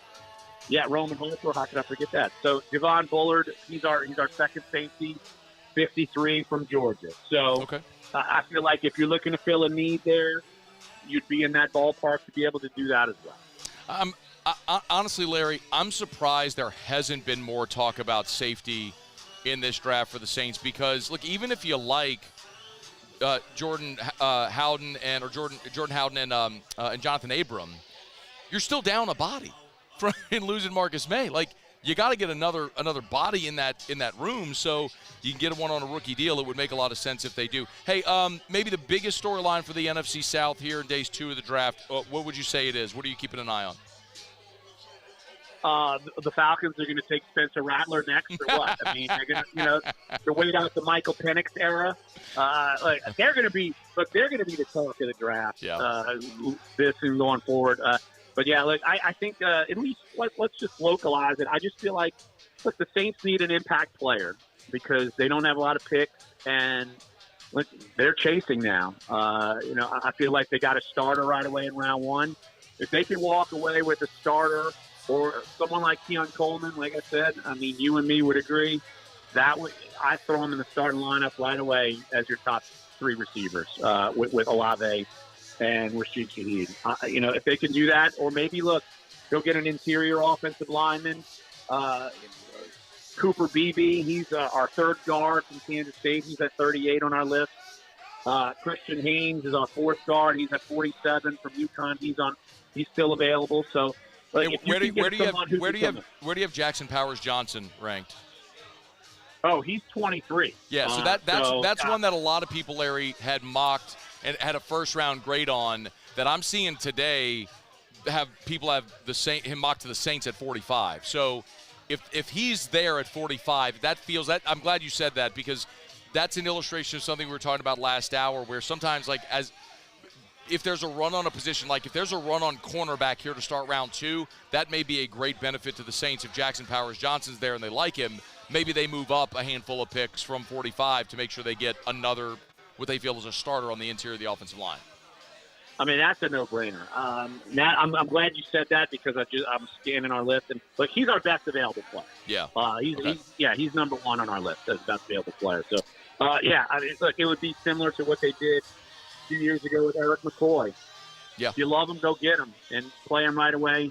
Obvious need. So that's what I'm saying. If you can get two guys who can contribute and or start, that's a big plus for this team. So, either I would say interior, offensive line, wide receiver, safety, just because you need a body. And if he's good enough to beat out the other two guys, more power to him.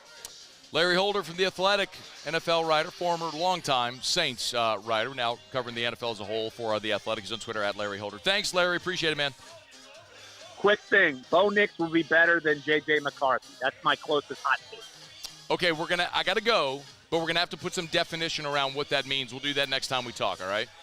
Got it. Sounds good. I'm interested. All right, that's Larry Holder from The Athletic on Twitter at Larry Holder. We're brought to you by Optimize, GeneratorPeople.com, GeneratorPeople.com. If you have ever thought about installing a Generac automatic home standby generator, and you know what I mean, it's the big box outside your house, so when your power goes out, boom, that kicks on, runs your entire house. I'm talking appliances, your HVAC system. If you got a pool, it'll run your pool pump. I mean, like the power didn't go out. If you've ever thought about that, and let's be honest, if you live in Louisiana, of course you have. We all have. Call Optimize. Or better yet, go to GeneratorPeople.com, GeneratorPeople.com, super easy website, GeneratorPeople.com. Optimize is Louisiana's #1 Generac dealer. Nobody sells more Generacs than Optimize because, primarily, well, of course, they give exceptional service, and their installers are expert installers, and they have their guaranteed price quoting where the quote they give you, the price they give you is the price. There are no add-ons. There's no surprise fees. That's the price. That's it. But it's all they do. They're not an electric company that does a dozen different things. All they do is sell, service, and install Generac automatic home standby generators. There's no reason to call anybody else. They are literally the #1 Generac dealer in the state. From Lake Charles to Slidell, anywhere in between, the entire 10-12 corridor. GeneratorPeople.com, GeneratorPeople.com. Okay, we're here at Zurich, brought to you by Don Juan Cigar Bar. We'll knock out a quick break. When we come back, Larry mentioned it, and I don't want to go, I know I'm going long, my apologies, but Larry mentioned it. The Michael Penix pick is stunned everybody. It's the talk of the draft. How does it compare to some of the other biggest surprise in draft history? We're going to knock that around when we come back here on AFR. AFR. Get Gordon and get it done. Gordon McKernan Injury Attorneys. Hey, it's not too late, but you're running out of time to enter for a free laptop, courtesy of Gordon's Grads. Go to gordonsgrads.com, gordonsgrads.com, gordonsgrads.com. If you're a graduating high school senior or your son, your daughter, niece, nephew, grandchild is a graduating high school senior, go to gordonsgrads.com and enter. They're giving away a dozen laptops to graduating high school seniors. That's going to college or to trade school. So that's your son or daughter or a young person, a graduate in your life. Go to gordonsgrads.com. It's totally free to enter. And pretty soon, they're going to announce a dozen winners for those free laptops. So go to gordonsgrads.com, gordonsgrads.com. As always, if you've been injured in an accident, it's not your fault. Do what injured people in our state have done for 30 years. Go to getgordon.com, getgordon.com, getgordon.com. You know what to do. Get Gordon and get it done. I've been doing business with Luba for 25 years. They're dependable, trustworthy. It's just the attention to detail with our clients. Our folks have years and years of experience. They're highly trained professionals. But many companies have that asset. What I'd like to think makes Luba a bit different is that we use those talents in a way that truly is dedicated to serving the needs of the folks who depend on us. Bayou Chrysler Dodge Jeep Ram is taking $11,000 off the new 23 Dodge Charger. We're open for business in our beautiful new showroom and taking $11,000 off the powerful new Charger. All new Bayou vehicles come with a 1 million mile warranty. The crew at Bayou Automotive is going to do right by you. The Windsor Senior Living Community in Mandeville, Louisiana is a beautiful, vibrant apartment community geared toward seniors. They are nestled right in the heart of Mandeville, where seniors live a more carefree lifestyle in spacious apartments with the peace of mind that comes from having a little extra help. Call the Windsor at 985-624-8040 to schedule a lunch and tour. Come see how the Windsor can be your passport to peace of mind. BRAC teamed up to reimagine your parks, and you imagined big. With your help, we went to work, creating 12 beautiful community parks across the parish. A family-sized water park, miles and miles of trails, and parks just for your dogs. There are more places to splash, to explore, to run wild, and even soar. You imagined, we delivered. Gold. Breck, your #1 park system in the nation. Electricity is all around us, and our families depend on it. Every day is sparked by the power of a cold drink or a warm meal, a movie night, and a comforting light at the end of a dark hallway. From sunrise to sunset, playtime to bedtime, our team is ready to take care of your electrical needs. Even in the case of an after-hours emergency, the light in your life shines brighter with Mr. Electric.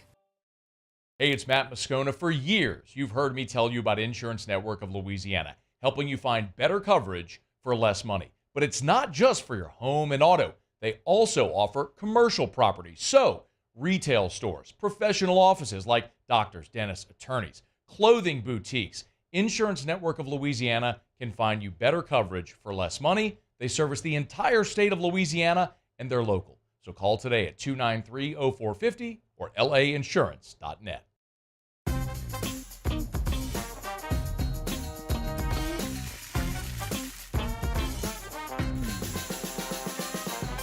The best.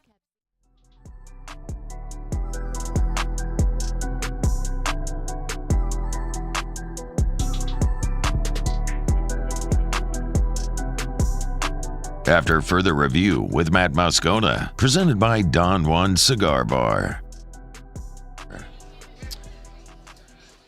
By far, the biggest surprise of the draft is being described as the biggest surprise of any draft. If you missed it, which by now, if you're listening to the show, it is impossible for you to have missed it. Here's how it sounded when Atlanta was on the clock at number 8. With the 8th pick in the 2024 NFL Draft, the Atlanta Falcons select Michael Penix Jr., quarterback, Washington. You could hear the reaction. I mean, a lot of times the reaction tells you the story. And listen, as I was thinking about today, the biggest first-round shocks, listen, there have been tons of them.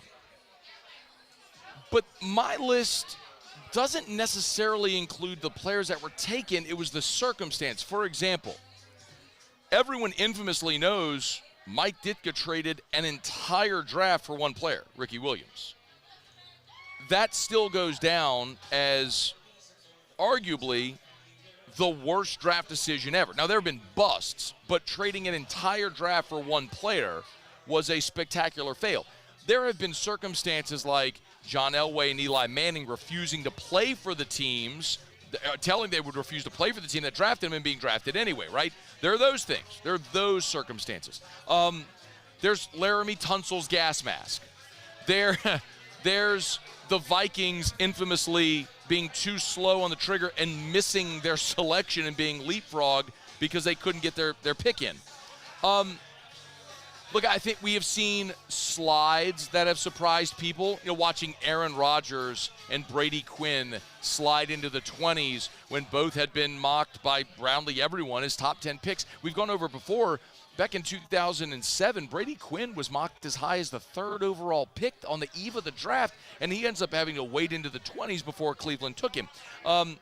There was Denver trading up in round 1 to take Tim Tebow. So, yes, there have been those moments. Listen, there have been, look, the Raiders infamously took Ray Guy. They took a punter in round 1.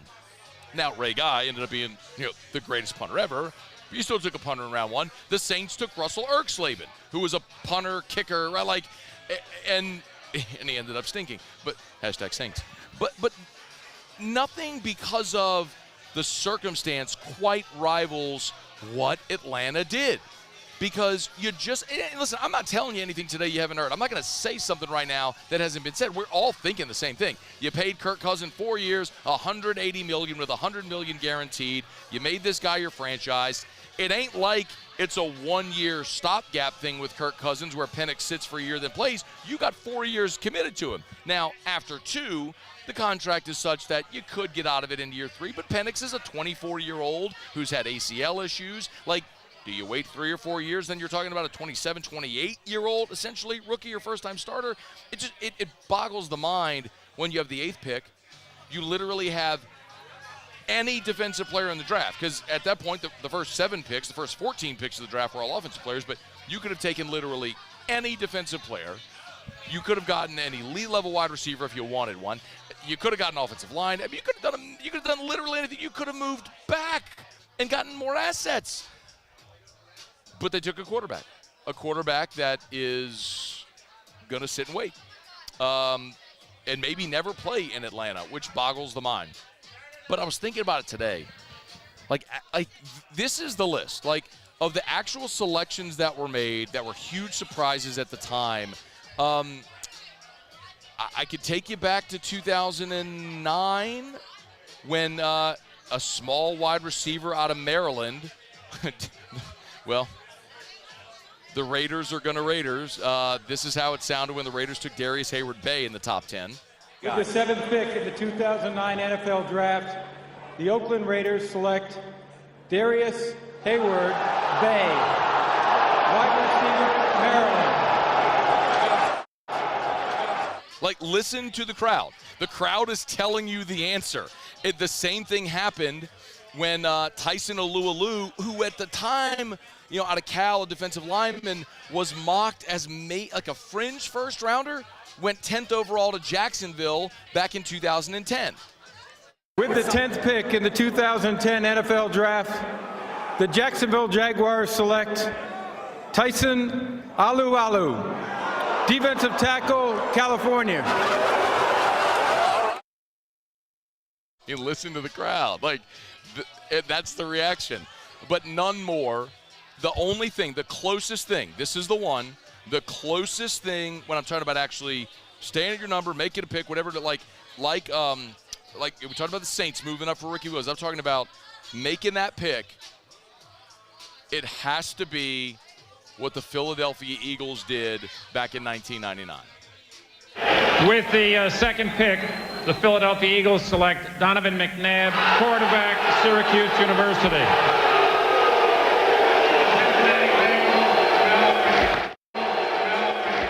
That man was roundly and heinously booed by his own fans when he walked across the stage on draft night, and all he did was become the best quarterback their franchise has ever had, with respect to Randall Cunningham.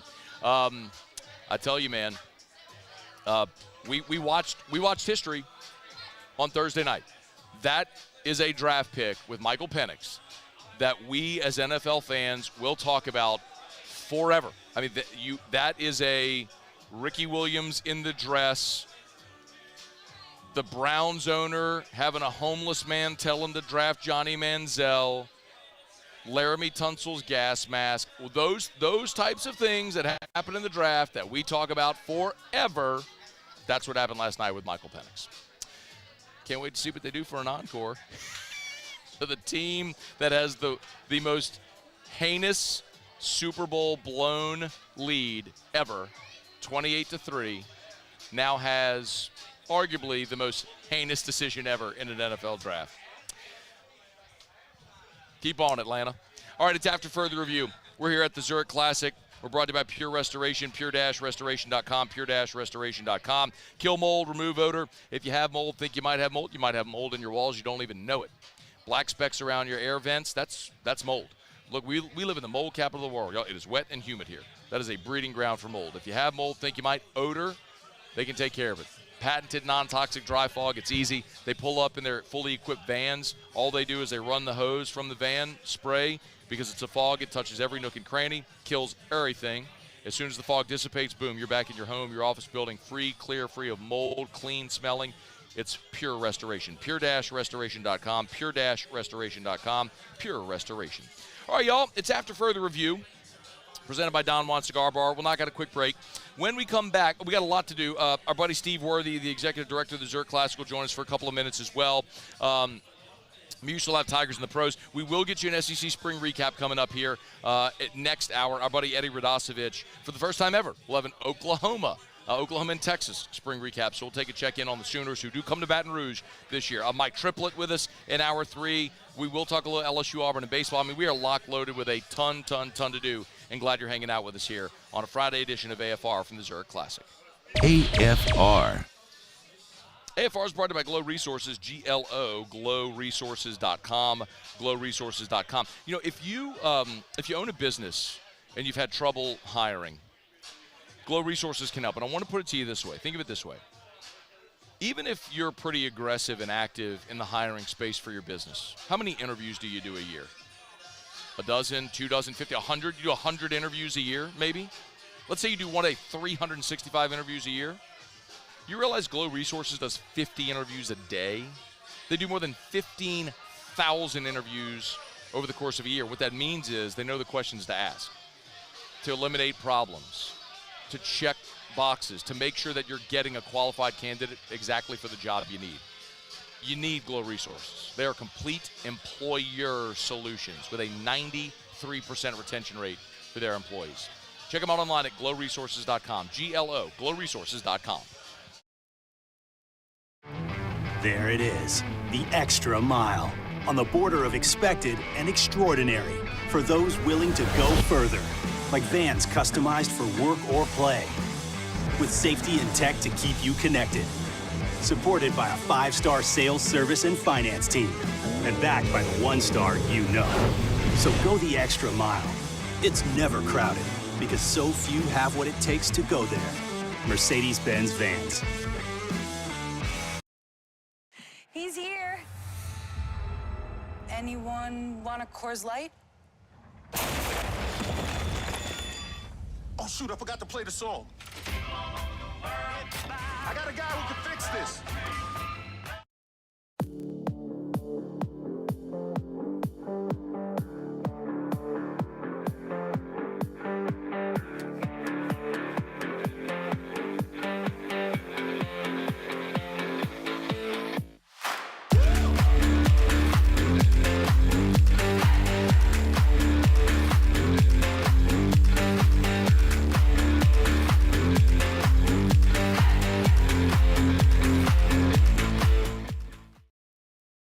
Jerry and Benny Payne began Central Plumbing Company out of their driveway in Tanglewood subdivision. 50 years later and 4 generations down the road, we continue to serve Baton Rouge and the surrounding areas for all of their plumbing needs. Residential, commercial, industrial, or hospitality, Central Plumbing is here 24/7, 365. We want to thank our customers, family, and friends for 50 years of success. And looking forward to 50 more. Power up your next project with John Deere Deals by Sunshine. Whether you're working hard or playing hard, our knowledgeable team will help you find the right product for you. Ask us about our amazing tractor package promotions. Learn more about what it means to be powered by Sunshine at sunequip.com.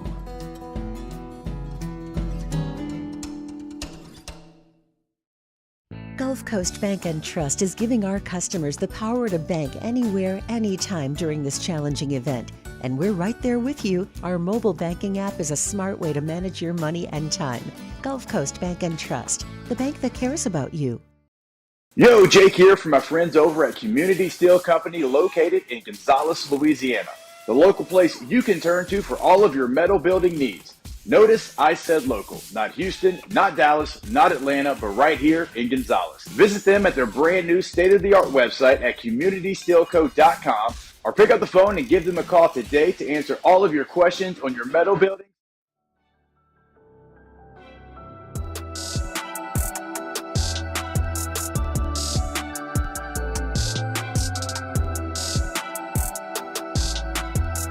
After further review with Matt Moscona, presented by Don Juan Cigar Bar.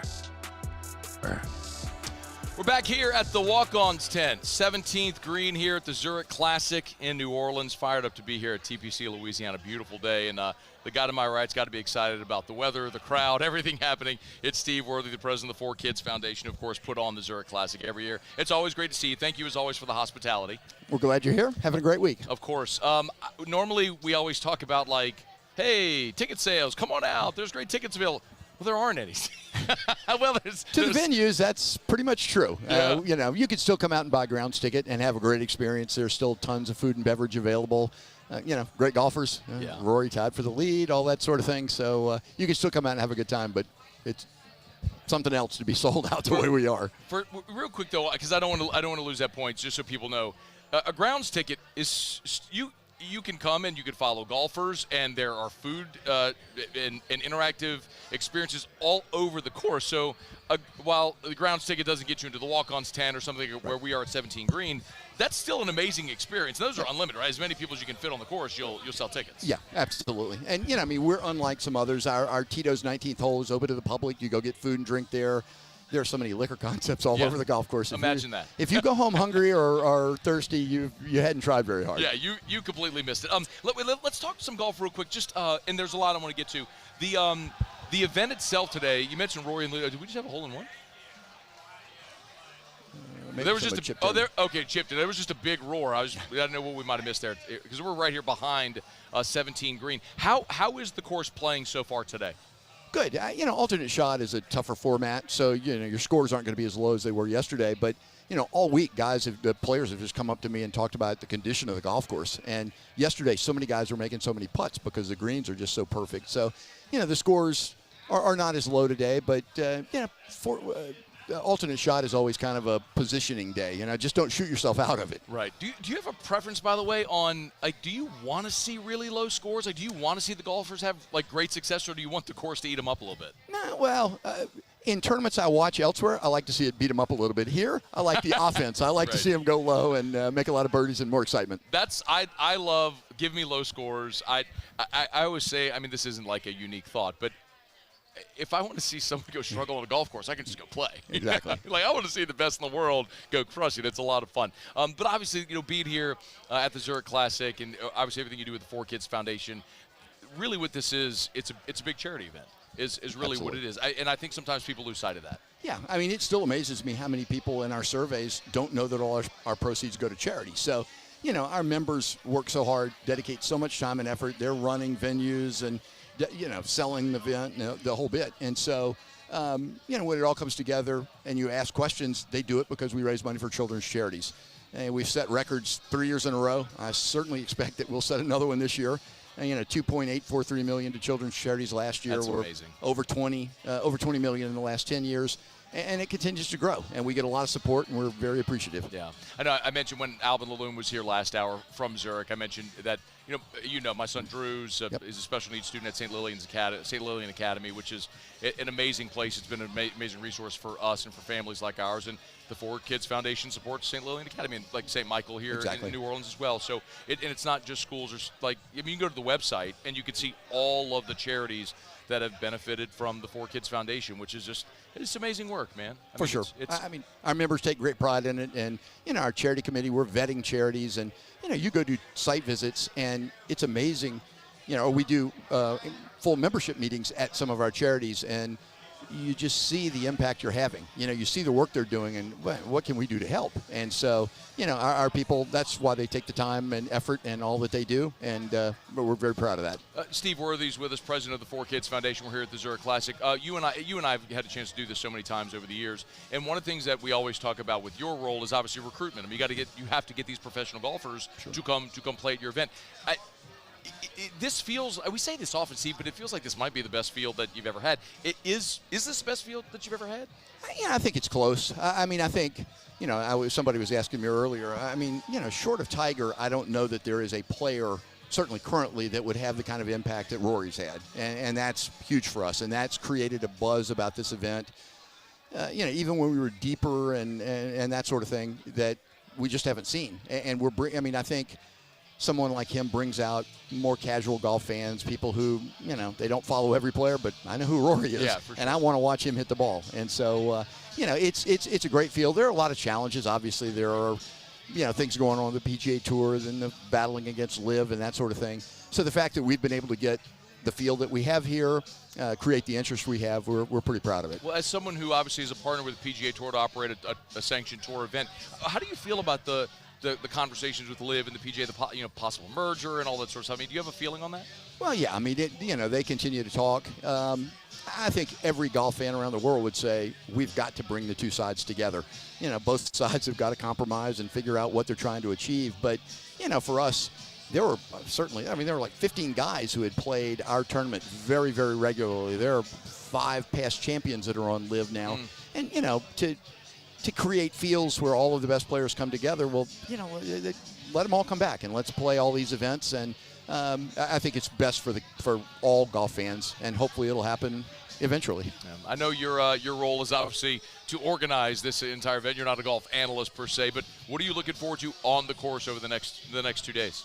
We'll see what the wind does. I don't think the wind has been as strong as we expected this afternoon, because in alternate shot, when you're relying on your partner, if the wind gets up, man, you can have some carnage. And, a couple of teams went a little sideways, but, if the wind picks up this weekend like they're expecting, it'll keep it interesting. Yeah. But I'm with you. I still like a lot of birdies and a lot of excitement, so I'm hoping we'll see that. Well, Steve, we have a giant wall behind us right here, so I don't have to worry about the wind. True. I'm covered, and I have a wall, so I don't have to worry about wind or rain with radio equipment. So I am good. I will set up right here for as long as you allow me to keep setting up right here on the Friday of the Zurich Classic. Steve Worthy, the president of the 4Kids Foundation. Anything else about 4Kids or anything else about the event for the remainder of the weekend we got to let people know that we forgot? Yeah, no, I mean, the forecast is good. We hope more people come out. It's a lot of fun. And like we said, go to the website, ZurichGolfClassic.com. You can see what's available and come out and enjoy yourself. ZurichGolfClassic.com, ZurichGolfClassic.com. Maybe think we're like, maybe you come to the Zurich for a bit, pop into Jazz Fest, go back and forth, whatever it may be. It's just an awesome, awesome event to come out and just enjoy. So thank you as always for having us, Steve. We appreciate it, man. Thanks for being here. Okay. Have a great rest of the weekend. We'll pray for great weather. Thank you. Steve Worthy, president of the 4Kids Foundation. It is After Further Review. We're glad to have you hanging out with us here. We're brought to you by First South Farm Credit, FirstSouthLand.com, FirstSouthLand.com. If you are thinking about buying land, your first call should be First South Farm Credit. Again, I tell you all the time, it doesn't matter if it's 1,000 acres for agriculture. It doesn't matter if it's, you want your own hunting property. You're trying to share in a lease with other people. You want your own. First South Farm Credit can make it happen. Maybe what you're looking for is 20 acres to build your family's dream home. First South Farm Credit should be your first call. Go to FirstSouthLand.com. That's FirstSouthLand.com. One more time, FirstSouthLand.com. And remember, at First South Farm Credit, because they are a member-owned cooperative, they offer a patronage refund every year. For the last 29 years, they have given a check. They have shared the profits with their borrowers. So just for borrowing money from First South Farm Credit, you will get a check every year. It's First South Farm Credit. FirstSouthLand.com. FirstSouthLand.com. All right, Muse is going to do Tigers and the Pros coming up in just a bit. And we will talk to Mike Triplett next hour as well. You can always join us. Email us, tweet us, text us in the 225-396-4400, 396-4400, 396-4400. One thing we've been so draft heavy today here at Zurich. We haven't yet talked at all, quite honestly, about LSU and Auburn in baseball. Jay Johnson did have media availability. Previewing this weekend, and as you'd expect, the Tiger skipper is ecstatic to be playing SEC baseball at the box this weekend. Yeah, I'm excited to be back at home, and the schedule every once in a while tips like a little out of balance, and so 4 of 6 on the road to start league with the opponents we've played. It doesn't feel like we've played a home SEC series in like a month and a half. So expecting a tough, hard-fought weekend. Still good players on both sides, even though we both have struggled a little bit. And just happy to be back here at this place. One other just quick update. Of course, Brady Neal suffered an injury last week, and Alex Milazzo caught games 2 and 3 against Missouri. Jay gave an absolute latest update on Brady Neal. He was available to hit the other night. played catch. Just a matter of getting him good to where we feel like we can put him in the game. Defensively, I think he's closer than further away, and I think it's one of those deals where there's nothing structurally wrong. So each day he seems to be making improvements. All right, we'll see if the Tigers get closer to full strength. They're obviously taking on Auburn, which is dead last in the SEC with just 2 league wins so far. I've said it. We've all said it. Everybody knows it. You have to win this weekend, and considering you've got A&M next weekend, it would be really, really, really helpful if you could sweep this weekend. You never like to predict or call for a sweep. It's just very hard to do in this conference. But this is one of those weekends where if you're going to circulate which one is most likely, it's this one at home against this team. See if the Tigers can get a game 1 tonight. All right, we'll knock out our final break here of hour number 2. You still have Tigers in the pros when we come back. Stay here. It's AFR. AFR. AFR is brought to you by Darren James and Associates, brokered by LPT Realty. If you are even thinking about selling your home, you better call Darren James. I tell you all the time, Darren on the Wall Street Journal is listed the top 1,000 realtors in America. That's the top 1% in the country, not in Louisiana, in the country. Darren James, number 54 on that list last year. So if you're thinking about selling your home, why would you call anyone other than the realtor that sells more homes than anyone? You need to call Darren James. 335-7666, 335-7666, or agent225.com. Hey, remember, we recently saw rates bump down a little bit, and when we move into springtime, you always see the market get more active. People who are moving for a job, you're moving your kids in school, whatever the case may be, the spring market gets super, super active. So beat the rush. Call Darren James today, 335-7666, or agent225.com. Think real estate, think Darren James. Bayou Ford has $10,000 off F-150s, $10,000 off the new F-150 truck, plus 1.9% for 72 months. And all new Bayou Ford vehicles come with a 1 million mile warranty. The crew at Bayou Ford is going to do right by you.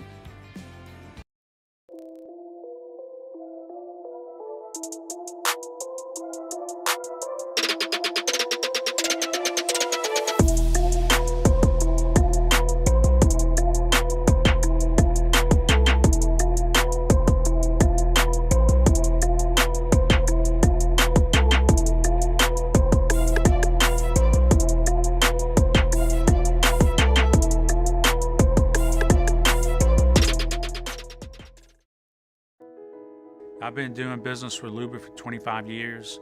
They're dependable, trustworthy. It's just the attention to detail with our clients.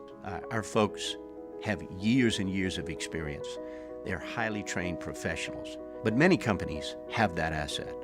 What I'd like to think makes Luba a bit different is that we use those talents in a way that truly is dedicated to serving the needs of the folks who depend on us.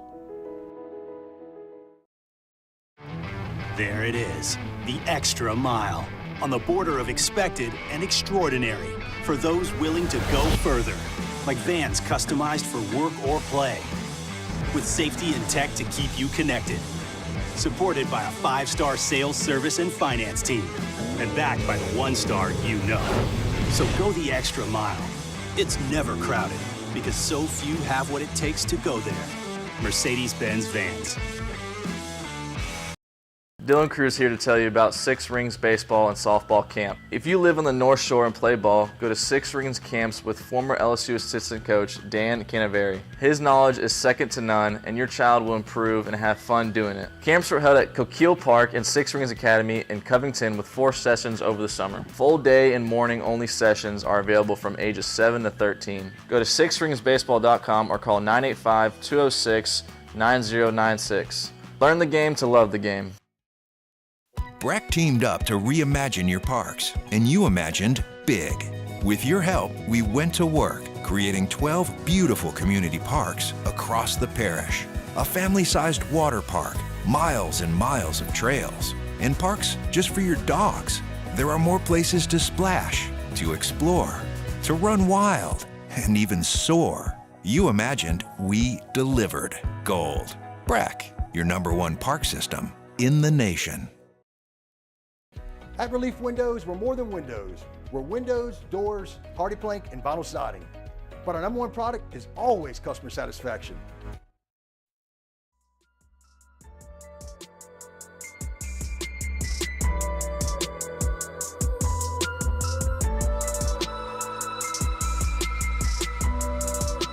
after further review with Matt Moscona, presented by Don Juan Cigar Bar.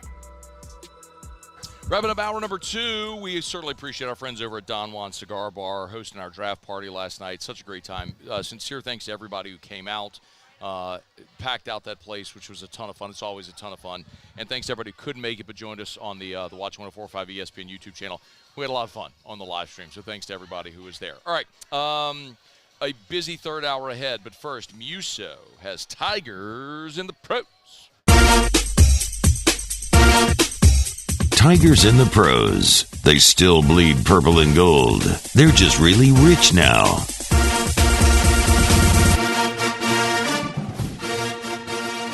All right. As you know, 3 former LSU Tigers, we can now officially call them that. Heard their name called in the NFL draft line last night. Jayden Daniels, number 2 overall to the Washington Commanders. After spoke about what the moment meant. It's a blessing. It's exciting to fulfill a childhood dream of mine. Just enjoy the night with people I love the most. Malik Nabers would be next off the board, number 6 overall to the New York Giants. And then you wouldn't have to wait much longer. Jacksonville Jaguars, after trading back to number 23, would select Brian Thomas Jr. with that pick. And BT talked about the moment his name was called after as well. Happy to be here. It was amazing feeling, a lot of excitement between me and my family. Just a great feeling to be able to have this moment with my family. So, yeah, I would say it was very exciting. Major League Baseball news, keep an eye on here later tonight. Jake Fraley going to be out once again. He's been dealing with an illness, so he will not participate for the Cincinnati Reds tonight. He was also out yesterday and Wednesday. So they haven't specified the illness, just illness, so speedy recovery wished for Jake Fraley. Aaron Nola toes the bump tonight against the San Diego Padres for the Phillies. Nola 3-1 on the year with an ERA of 3.16. He's punched out 26 in 31 1/3 innings. Looking to get win number 4. Had some great run support last time, which was wild to see. And then in the NBA, Naz Reid, the 6th man of the year. He's back on the floor with the Timberwolves. They're looking game 3 on the road this time at Phoenix against the Suns. Naz averaging 8 points along with 2 rebounds so far in 18 minutes of action here in the NBA playoffs. The Timberwolves lead that series 2-0. That is Tigers in the pros. And since you had me potted down, Calic High and should have stayed. All right. Oh, by the way, Muse, for the record, you have been slightly negligent in your Tigers in the pros duties. I was in Lafayette, as we know, on Wednesday, and a listener, Richie, shout out, Richie Burt, came up and said, hey, Muse, why doesn't he include Taryn Cloth and Kristen Nuss in Tigers in the pros? Ooh. Is it A, because he hates sand volleyball, or B, he hates women in bikinis? So which is it, Muse? Do you hate sand volleyball, or do you hate women in bikinis? I don't hate either of those things. Sand volleyball is quite impressive, actually. That's a really tough sport. I mean, to move in sand, deep sand like that, extremely athletic. They were great at LSU. Definitely don't hate women in bikinis. That's not it at all. But I guess it's just I don't really know the season. If they're in season now, I mean, I'll absolutely start looking them up. I mean, I know they were Lee was here not too long ago saying they were doing very well. So we'll start including them. They are competing in the Olympics this summer in Paris. And by the way, if Richie sent me a photo. If you've not seen it, check out the photo of the sand volleyball venue for the Paris Games. It is stunning. I mean, like the Eiffel Tower, like if you're sitting in the venue, the Eiffel Tower looks like it is the backdrop of the venue. It's pretty remarkable. So yes, Muse, I don't care how much you hate sand volleyball or women in bikinis, you need to flush that for the good of this segment and make sure you start including Nuss and Cloth in that in Tigers in the pros. They are Tigers, they are pros, and they are Olympians as well. So we got to make sure we do that, okay? I'm all for it. Okay. I'm all for it. All right.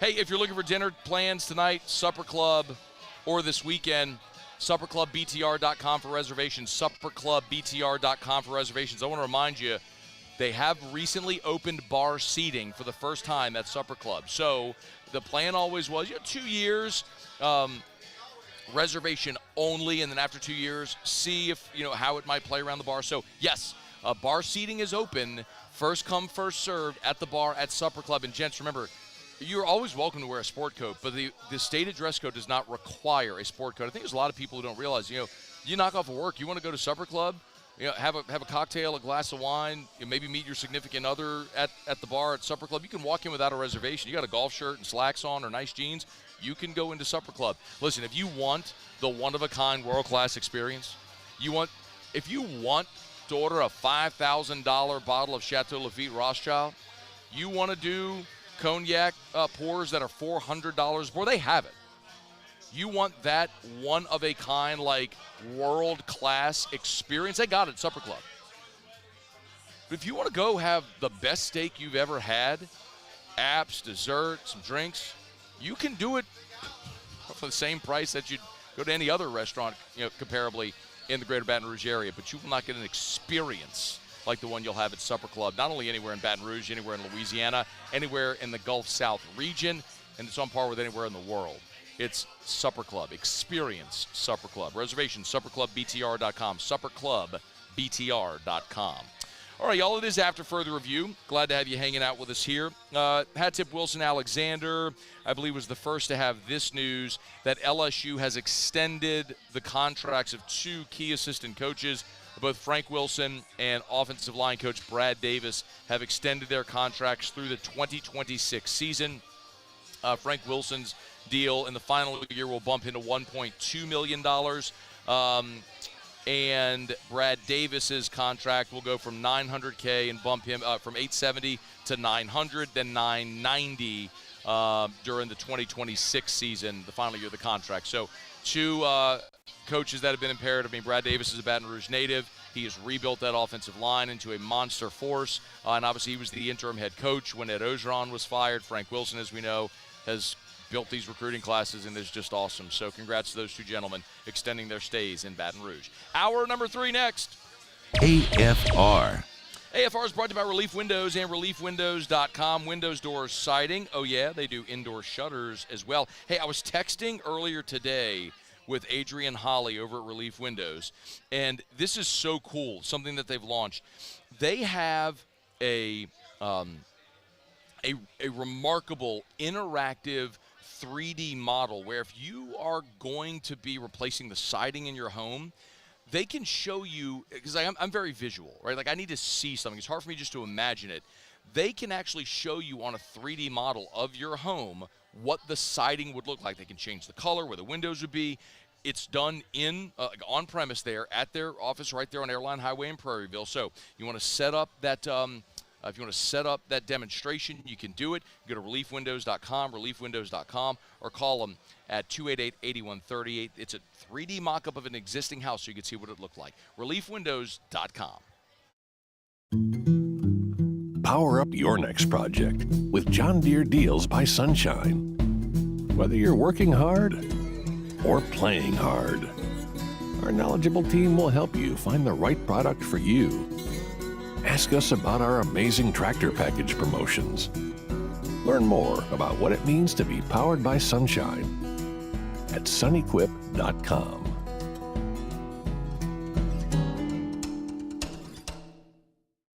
Bayou Chrysler Dodge Jeep Ram is taking $11,000 off the new 23 Dodge Charger.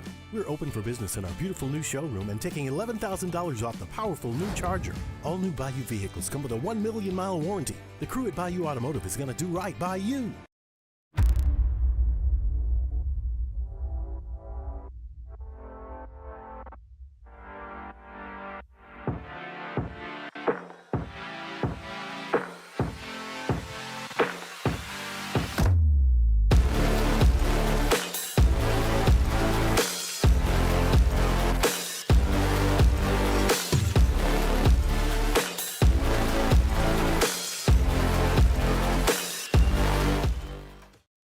Electricity is all around us, and our families depend on it.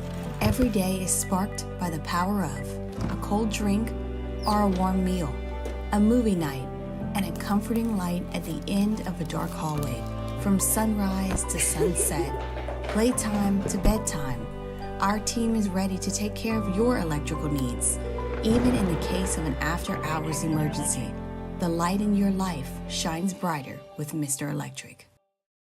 Hey, it's Matt Moscona. For years, you've heard me tell you about Insurance Network of Louisiana, helping you find better coverage for less money. But it's not just for your home and auto. They also offer commercial property. So, retail stores, professional offices like doctors, dentists, attorneys, clothing boutiques. Insurance Network of Louisiana can find you better coverage for less money. They service the entire state of Louisiana, and they're local. So call today at 293-0450 or lainsurance.net. Jerry and Benny Payne began Central Plumbing Company out of their driveway in Tanglewood Subdivision. 50 years later and 4 generations down the road, we continue to serve Baton Rouge and the surrounding areas for all of their plumbing needs.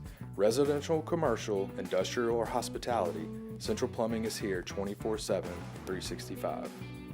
We want to thank our customers, family, and friends for 50 years of success. And looking forward to 50 more.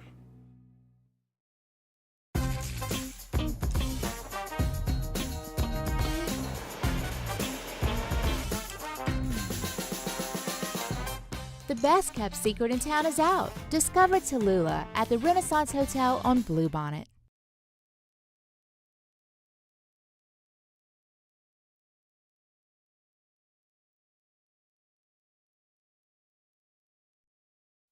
There's only one guy that can throw the ball like him, Mahomes. How did Caleb Williams do that? Unbelievable. 85 yards. Matt Moscona. I'm very important. After further Yo, review. no Sports Center. No Sports Center. After Yo, further yo, yo. review with Matt Moscona. And here we go. Live from the Mercedes-Benz of Baton Rouge Studios. Let's ride.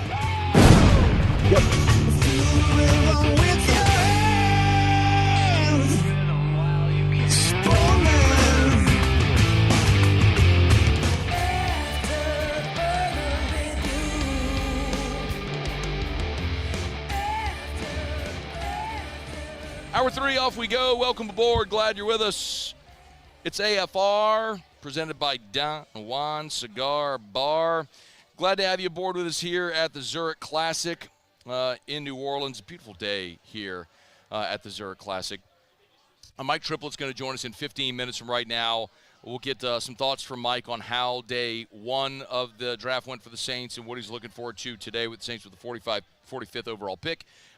Do they package picks to move up, as I'm assuming, of course, they will. So we got a lot to get to with Mike Triplett here in about 15 minutes from right now. We're glad to have you hanging out with us here, as we mentioned there at the end of last hour. If you missed it, Frank Wilson and Brad Davis, our contracts extended by LSU through 2026, so a big coup there for Brian Kelly. We're going to continue our SEC spring recaps here in actually, let's do it right now. Hit it, Muse. The SEC Spring Recap on After Further Review. The Oklahoma Sooners.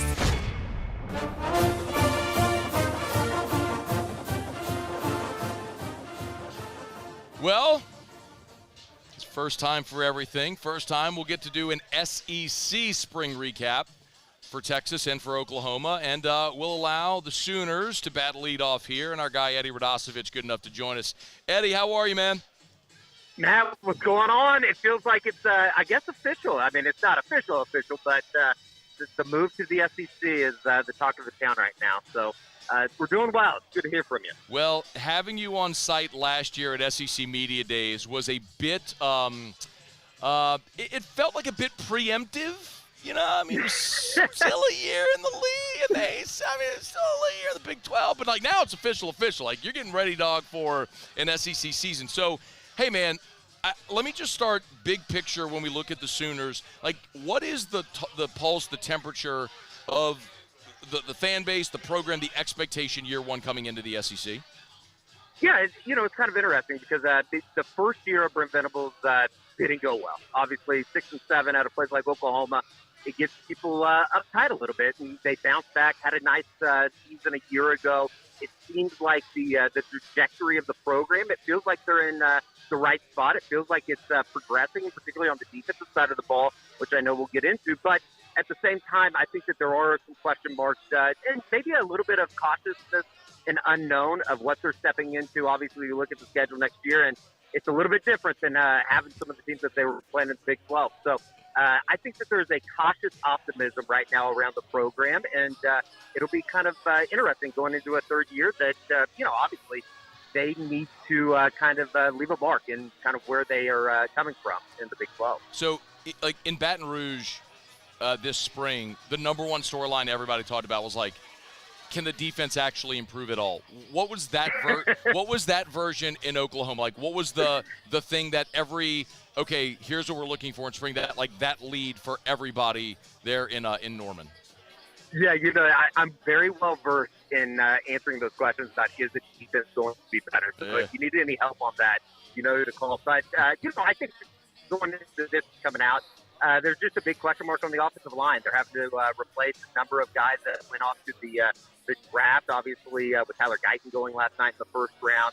I don't think that they feel too confident about what they have at center. Now, that's changed with bringing in Branson Hickman. Their starting center going into the spring was Trey Everett. He went down with a knee injury and is going to probably be out for probably the first month of the season. So that was an important addition at center. But overall, I think it's a big question mark on the offensive line, and then when you flip it over on the defensive line, the interior. And obviously a name that I'm sure LSU fans are keeping up to date with, and Dominic Williams. Yes. That's one of those guys that, just like everybody across the country, is looking to add a little bit of help on the interior. And, I think that those are kind of the two biggest question marks. And when you're talking about entering the SEC, it's a big deal. So, Eddie, I'm surprised. I would have thought outside looking in, Dylan Gabriel leaving for Oregon would have been the lead. Because like, okay, what happens now, quarterback? So, what is the expectation there under center for the Sooners? Yeah, I think that the weird part to try to explain is everybody was pretty ready, and as good as Dylan Gabriel was, I think the excitement surrounding Jackson Arnold since he's arrived on campus almost about a year and a half ago.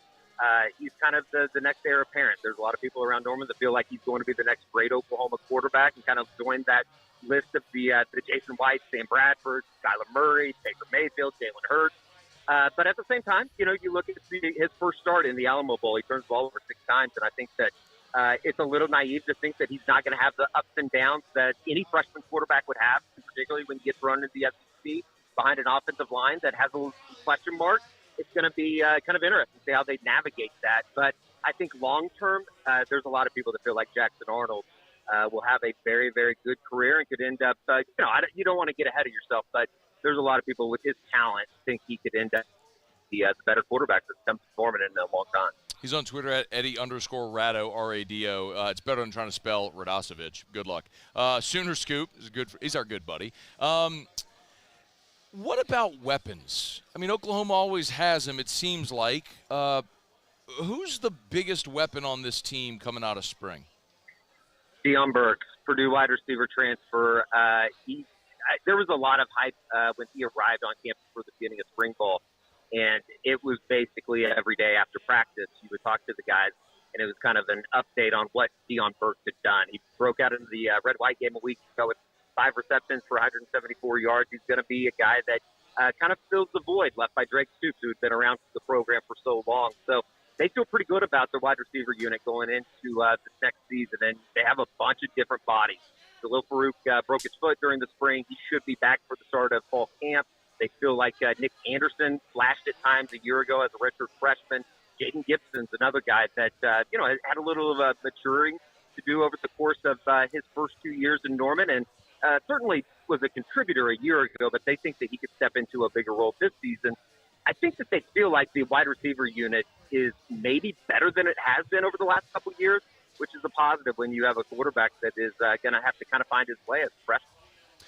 Defense last year, Eddie, was better, right? I mean, 22 points a game. Like, if LSU's defense allowed 22 points a game, they would have won the national championship. So are we expecting Oklahoma's defense here under Venables to look more like what most people would expect a Brent Venables defense to look like?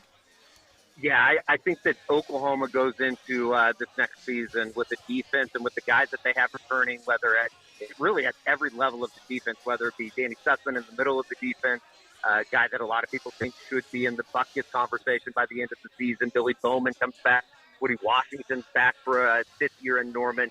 DJ Terry's back for another season on the interior, on the defensive line. So they feel like they have a bunch of good leadership on that side of the ball. And simply put, Oklahoma's probably going to field the best defense that they've had on paper in maybe a decade. Wow. And I think that there's a lot of excitement when you look at kind of what Venables had to rebuild on that side of the ball. I think everybody knows where it was, at the end of the Lincoln Riley era. And the way that they've recruited with some of the bodies that they've been able to bring in, I think that this is a defense that Oklahoma fans should be really excited about. And historically, in Brent Venables' third year, everywhere that he's been, whether it be Oklahoma the first time around or out at Clemson, that third year is when the defense really kind of takes off. So they've made gradual steps over the first 2 years.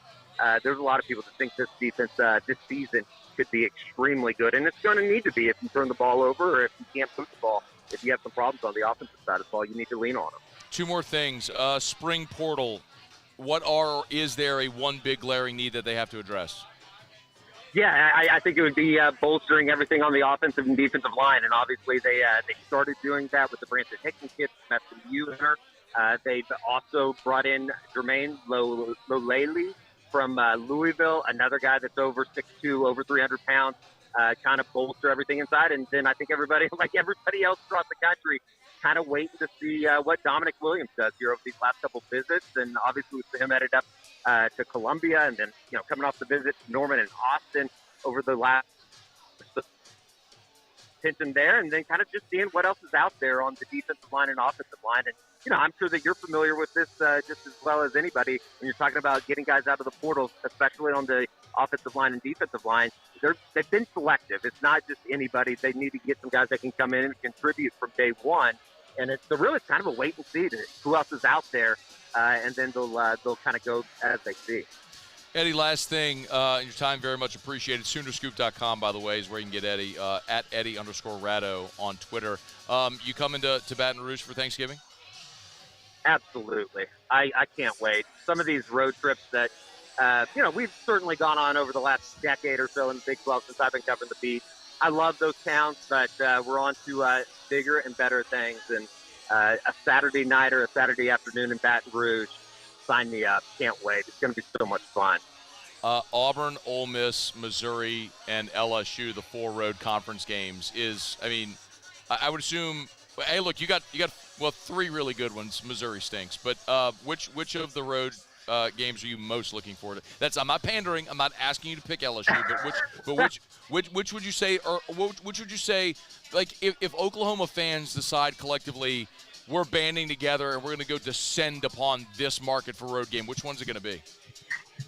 I think that there's a lot of people gunning for the Grove for the obvious reasons in Oxford, and maybe this is a good thing. I'm sure that the Baton Rouge folks would love to hear this, but I think that there's such a little bit of a fear with the way that Oklahoma fans were treated on Bourbon Street back in 2003 that I don't know if there's going to be a lot of those people that are headed down to Baton Rouge, and if they are, they might be incognito. So I'm excited about it, but I'll also be down on the field working, so maybe I have a little bit of a different viewpoint than everybody else. I tell you, man, I know you and I have talked about it, and we'll talk about it more. There is no such collective feeling from LSU fans about Oklahoma from 2003. Like, there's no like that I'm serious. Like, there's no. That's never been a talking point here. So when you mentioned that to me in the past, I was like, oh, really? I was at a bar in the French Quarter the day before that game, and an Oklahoma fan pushed my buddy off of a bar stool, and the Oklahoma guys got thrown out of the bar. So that was the only negative interaction I saw. So just know, my point, Eddie, is spread the word. Like, tell them to come, man. Come experience Baton Rouge and get people are great until you get in the stadium. So they'll have a good time. Just show them a couple of the tailgates and all the food that is out there, and I'm sure that there will be people coming in droves from the state of Oklahoma. It's going to be a good time. I'm just so excited. It's going to be awesome. All right, Eddie. Hey, man, I'm sure I'll see you in Dallas for SEC Media Days. We're looking forward to that. Thanks, as always, for the time, man. Matt, we appreciate it. Looking forward to it. We'll see you here in a couple weeks at SEC Media Day. All right, man. That's Eddie Radosevich, Sooner Scoop, at Eddie_Rado, R-A-D-O. Give him a follow. Look, you're an LSU fan. You got to become accustomed to knowing Texas and Oklahoma media now. like we always say, man, keep your friends closer, enemies closer. So Eddie's as good as it comes when it comes to covering Oklahoma, and he's got a great personality too. So he's a lot of fun. He's a fun follow as well. All right, it's after further review. Mike Triplett is going to join us next. Always enjoy having Mike. You know, he's one of our favorites. But Saints, we'll get his thoughts on Taliese Fuaga, and then we'll also see what Mike thinks the Saints are targeting here in day 2 and 3 of the draft. We're brought to you by the Williamson Eye Center, WilliamsonEye.com. Hey, next Friday, a week from today, is the Williamson Eye Center open house. They'll be serving breakfast and lunch, totally complimentary. So it's totally free. Go get information on all of their refractive procedures. But they do ask that you RSVP because they want to kind of get a sense for numbers for food and all the different stuff like that. So you can go to their website, WilliamsonEye.com, WilliamsonEye.com. It's their vision correction open house event. Again, 1 week from today, Friday, May 3rd. There's 2 sessions.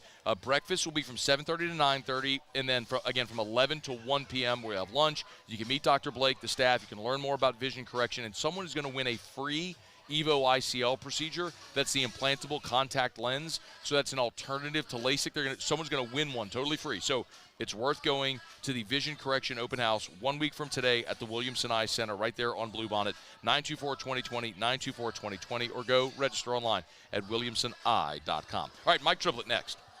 AFR. Elevate brand visibility, ignite customer engagement with the power of radio and digital advertising combined. Guarantee Digital Media brings the two together as a trusted media partner in Louisiana for nearly a century. Claim your free digital audit at guaranteemedia.com. Bayou Ford has $10,000 off F-150s, $10,000 off the new F-150 truck, plus 1.9% for 72 months. And all new Bayou Ford vehicles come with a 1 million mile warranty. The crew at Bayou Ford is going to do right by you. Power up your next project with John Deere Deals by Sunshine. Whether you're working hard or playing hard, our knowledgeable team will help you find the right product for you. Ask us about our amazing tractor package promotions. Learn more about what it means to be powered by Sunshine at sunequip.com.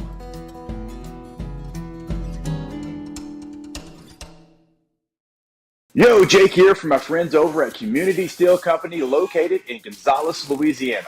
The local place you can turn to for all of your metal building needs. Notice I said local, not Houston, not Dallas, not Atlanta, but right here in Gonzales. Visit them at their brand new state-of-the-art website at communitysteelco.com or pick up the phone and give them a call today to answer all of your questions on your metal buildings, roofing and sheet metal, and any other steel needs you or your business need at 225-647-2020. I've been doing business with Luba for 25 years. They're dependable, trustworthy. It's just the attention to detail with our clients. Our folks have years and years of experience. They're highly trained professionals, but many companies have that asset. What I'd like to think makes Luba a bit different is that we use those talents in a way that truly is dedicated to serving the needs of the folks who depend on us. There it is, the extra mile, on the border of expected and extraordinary for those willing to go further, like vans customized for work or play, with safety and tech to keep you connected. Supported by a 5-star sales, service, and finance team, and backed by the 1-star you know. So go the extra mile. It's never crowded, because so few have what it takes to go there. Mercedes-Benz Vans.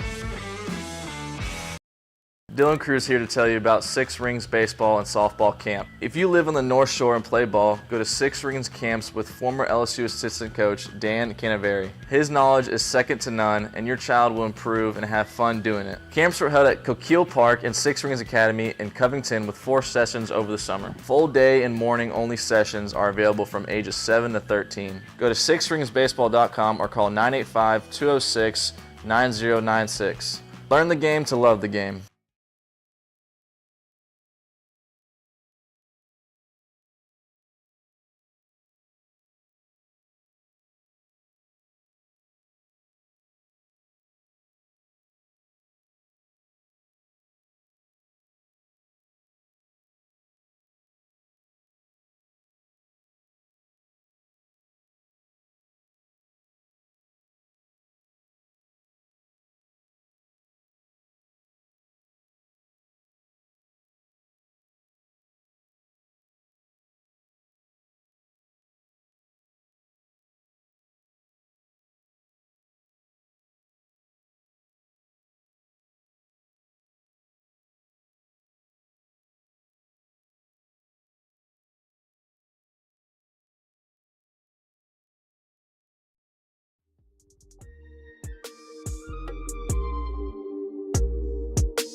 After further review with Matt Moscona, presented by Don Juan Cigar Bar. I think in the run game, I think some people see that too.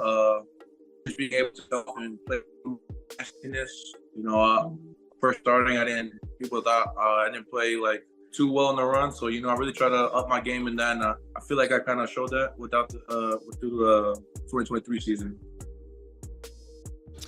Saints first round pick, Taliese Fuaga. Number 14 overall. The Saints get their offensive lineman. Our buddy Mike Triplett, New Orleans.football, good enough to join us. Mike, how are you, man?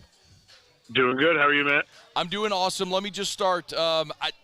Thoughts on the pick and how draft day unfolded there in round one for the Saints? Yeah, I mean, I'm not going to pretend like, oh, my God, I can't believe it worked out for him. But I think the home run of it all is that they stayed at 14 and got a guy. I mean, I really thought a lot of guys felt like top 10 picks. The 4 tackles that went in the top 14, if it had ended up as Dallas Turner or Leatu Latu, if it had ended up as Brock Bowers, certainly. I think if anyone has a bad taste in their mouth, it's just that some of those other guys are a little more exciting and they fell a little further than expected. But to be able to stay at 14, resist the constant urge the Saints have to trade up when they had no ammo to trade up with, and to still get a guy that you just immediately feel so much better about the offensive line. Yes. And I don't think they had to reach for him. I would get that if people are like, you took the guy that, you had ranked 20th over the guy you had ranked 8th. I think I think all those guys were ranked in their top 10. I think they had 4 of them and they got the 4th one. But I think that made it a win. That was maybe it was more like few, like, oh, thank goodness we didn't have to dip into a lower tier. We didn't have to trade up. But I think it's absolutely, it's what they needed, and I think they got the value for it too. There was they had to take an offensive lineman, right? There was just no other option. Yeah, I mean, I think if he goes 13, I bet they take another position. I don't think they dip into the next tier of offensive linemen. I think there was some medical concerns on Fautano, even though he did end up going 20th. So if he goes 13th, we might be seeing Brock Bowers or Leatu Latu, and then maybe they would have traded up later into round 1, or they'd be trading up tonight, or then they'd be like, all right, well, let's make it work with the second tier of offensive tackle. But no, the offensive line was going to win a tie, and I think that's what happened. So I'm glad you mentioned tonight in 45. Let's assume they stay at 45. What is the biggest remaining need if they check that box at 45? Yeah, we were just talking about this on the show today. I mean, I think you could have argued going into the draft that had left tackle, right tackle, and left guard were 1, 2, and 3 as far as need. But solidifying one of those spots gives you just a little bit of breathing room. So now you don't absolutely have to get a second offensive lineman, but you absolutely can. And I think the big pass catcher at receiver or tight end, and then maybe the defensive line, either a pass rusher or a defensive tackle, I think are all in a similar group right now. Best case, Mike, what is it at 45? I like what's left. I think the receiver value is going to be really good tonight, and I think there could be some offensive line value tonight. I wouldn't mind if they went with one of these defensive tackles, but I'm gonna predict that they'll have their choice of some pretty good receivers and offensive line. Mike Triplett's with us on Twitter at Mike Triplett, of course, NewOrleans.football. You also said the magic words, trade up. Mike, I think the last time on my radio show that I spoke in absolutes, like said 0% chance, was in 2007 when I said there was 0% chance LSU loses to Kentucky. And, of course, they went on to lose in triple overtime a week after beating Florida. So that was an important lesson learned early in my career. Hey, well, you were right. They did not lose in regulation. Well, so I'm going to tell you, you're still right. No, I'm definitely not right. They lost that game, but it was an important lesson to learn, and so I don't speak in absolutes. I did it again this week, and I said there is a 0% chance the New Orleans Saints wait from 45 until round 5 without making a pick. Like they're going to move up. Do you agree that there will be movement? I do. Okay. I do. I mean, look. We know their history, but even if we didn't know their history, I don't think there's any team that would have no third, no fourth, and then 4 fifth-round rounders, 2 6th rounders, and not be like, oh, this is stupid. Let's package a couple of these together. And then Mickey Loomis, who doesn't say anything too revealing, he tries to keep everything a state secret. He just kind of openly said, well, yeah, we have those 4 5th-round picks to move up with. It's like it's almost like that's just how they're being treated, as what can we get for them, not what will we use them on. What do you, if you're trying to map out the strategy? I mean, you've obviously covered this team for a long time. Mickey Loomis. Like, what do you think their strategy is going into today and then into Saturday? I bet they make their pick at 45. I mean, they're just a team that, whether it is analytically wrong. There's heart versus head. It is analytically wrong to say, because you love a guy and because you've scouted him for all these months, he's going to be a better pick than another pick would be 10 spots later. The stats prove that's not true. But what are you doing? What are you hiring a staff for? What are you doing your research for if you don't really love a guy? They fall in love with a guy. And Mickey Loomis just said, I just don't believe in trading down for what we consider a lesser player. So I will be surprised if they trade down, even though I think it should be on the table for them. And then, I wouldn't be surprised if we see 2 picks tonight. I think it would maybe take a future second-round pick for a third-round pick, like what we saw when they took Alvin Kamara, a 1-for-1 swap. I wouldn't hate that as long as it's a 1-for-1 swap. I wouldn't want to see them do a 2-for-1 with a premium pick. And then, absolutely, I think they'll package some 5th-rounders. I think that will only get them into round 4, though. Mike Triplett's with us, NewOrleans.football. He's on Twitter at Mike Triplett. So you think they don't make a 3rd-round pick but package picks to move up into round 4? Yeah, well, Okay. but I said I would not be surprised if they trade next year's second to get into round 3 to 9. Oh, my apologies. Look at my apologies. Yeah, that is the kind of thing I could see them do. Okay. Okay. Do you think that another offensive lineman over the next 2 days is a must? No, not necessarily a must, and I said this today about defensive end too. I think those are positions that there's tons of room to upgrade, but I don't think you just need a 4th-rounder at those positions. Like you don't just need another guy competing with Landon Young and Oli Udoh at his level. I think offensive line is, if you can do it at 45 and a guy is competing to be a starter this year, do it. I don't necessarily know you just need a body. I mean, I think at that point it might be when you make a phone call to Andrews Pete if you don't get him tonight. Sure. Okay, you also covered the Saints when Terry Fontenot was here for a long time. Yeah. I'd be remiss if I didn't get your thoughts on what in the world Terry Fontenot did last night in taking Michael Penix 8th overall. In one sense, I don't hate it.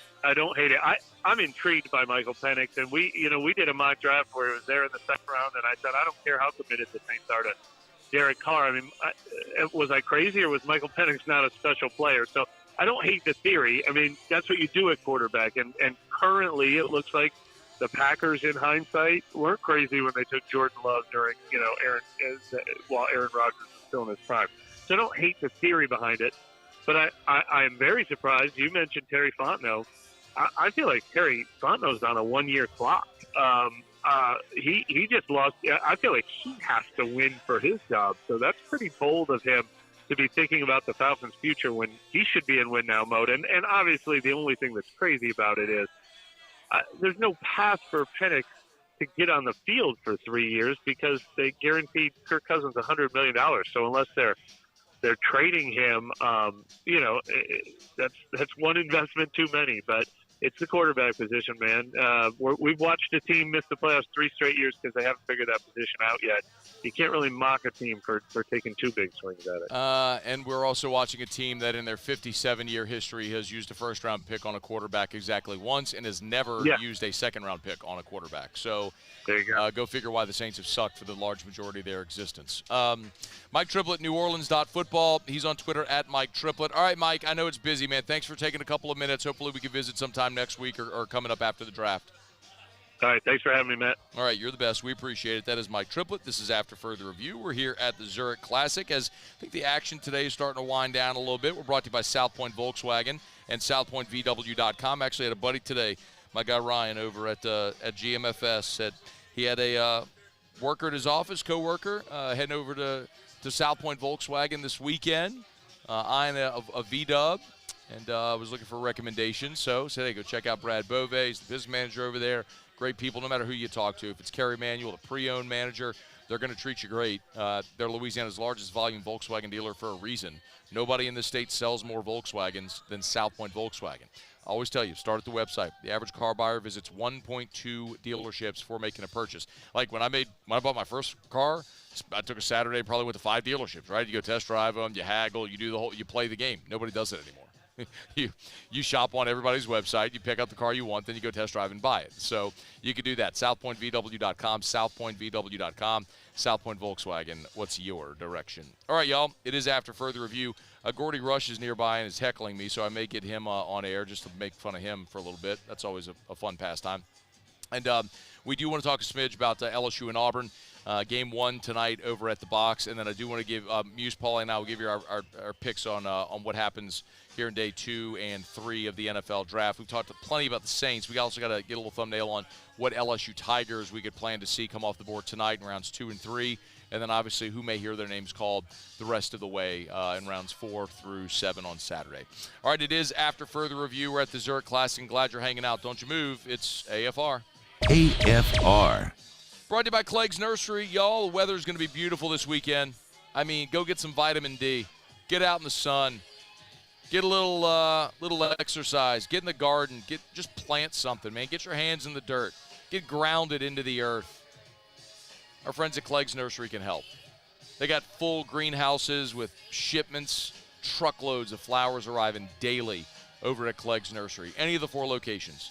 Siegen near Airline, LA 16 in Denham, Mid-City on Donmore, and the Garden Center on Greenwell Springs. Hey, if you need the stuff to get rid of the pests as well, they got things that'll take care of ants and roaches and mosquitoes and all the other stuff as well. So get on by and see our friends at Clegg's Nursery. It's a one-stop shop, and maybe most importantly, aside from the selection, is the people. They know everything that you need to know. Whatever questions you got about flowers or plants or trees or shrubs, what may work, they got you covered. They've done it for 60 years at Clegg's Nursery. There it is, the extra mile, on the border of expected and extraordinary for those willing to go further, like vans customized for work or play, with safety and tech to keep you connected. Supported by a 5-star sales, service, and finance team, and backed by the 1-star you know. So go the extra mile. It's never crowded, because so few have what it takes to go there. Mercedes-Benz Vans. Gulf Coast Office Products is a nationally recognized Savin office equipment dealer based right here in Louisiana. Over 100 employees strong, Gulf Coast has the boots on the ground to support all vertical markets, from education, engineering, legal, and finance. With the latest in office technology, from desktop to production segment units, Gulf Coast and Savin have the perfect fit for you. Call 225-756-2644. That's 756-2644 for Gulf Coast Office Products. When it comes to ending cancer, we push forward, always working together for you. That's why our cancer experts at Ochsner have clinically integrated with MD Anderson Cancer Center. This means advanced cancer care, including access to life-saving clinical trials and integrating care to treat the whole you. Introducing Ochsner MD Anderson Cancer Center. Long live you. Breck teamed up to reimagine your parks, and you imagined big. With your help, we went to work, creating 12 beautiful community parks across the parish. A family-sized water park, miles and miles of trails, and parks just for your dogs. There are more places to splash, to explore, to run wild, and even soar. You imagined, we delivered. Gold. Breck, your #1 park system in the nation.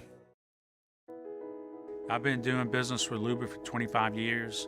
They're dependable, trustworthy. It's just the attention to detail with our clients. Our folks have years and years of experience. They're highly trained professionals. But many companies have that asset.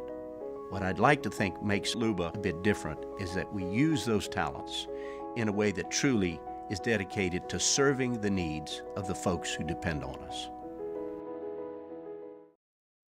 The Windsor Senior Living Community in Mandeville, Louisiana is a beautiful, vibrant apartment community geared toward seniors. They are nestled right in the heart of Mandeville, where seniors live a more carefree lifestyle in spacious apartments with the peace of mind that comes from having a little extra help. Call the Windsor at 985-624-8040 to schedule a lunch and tour. Come see how the Windsor.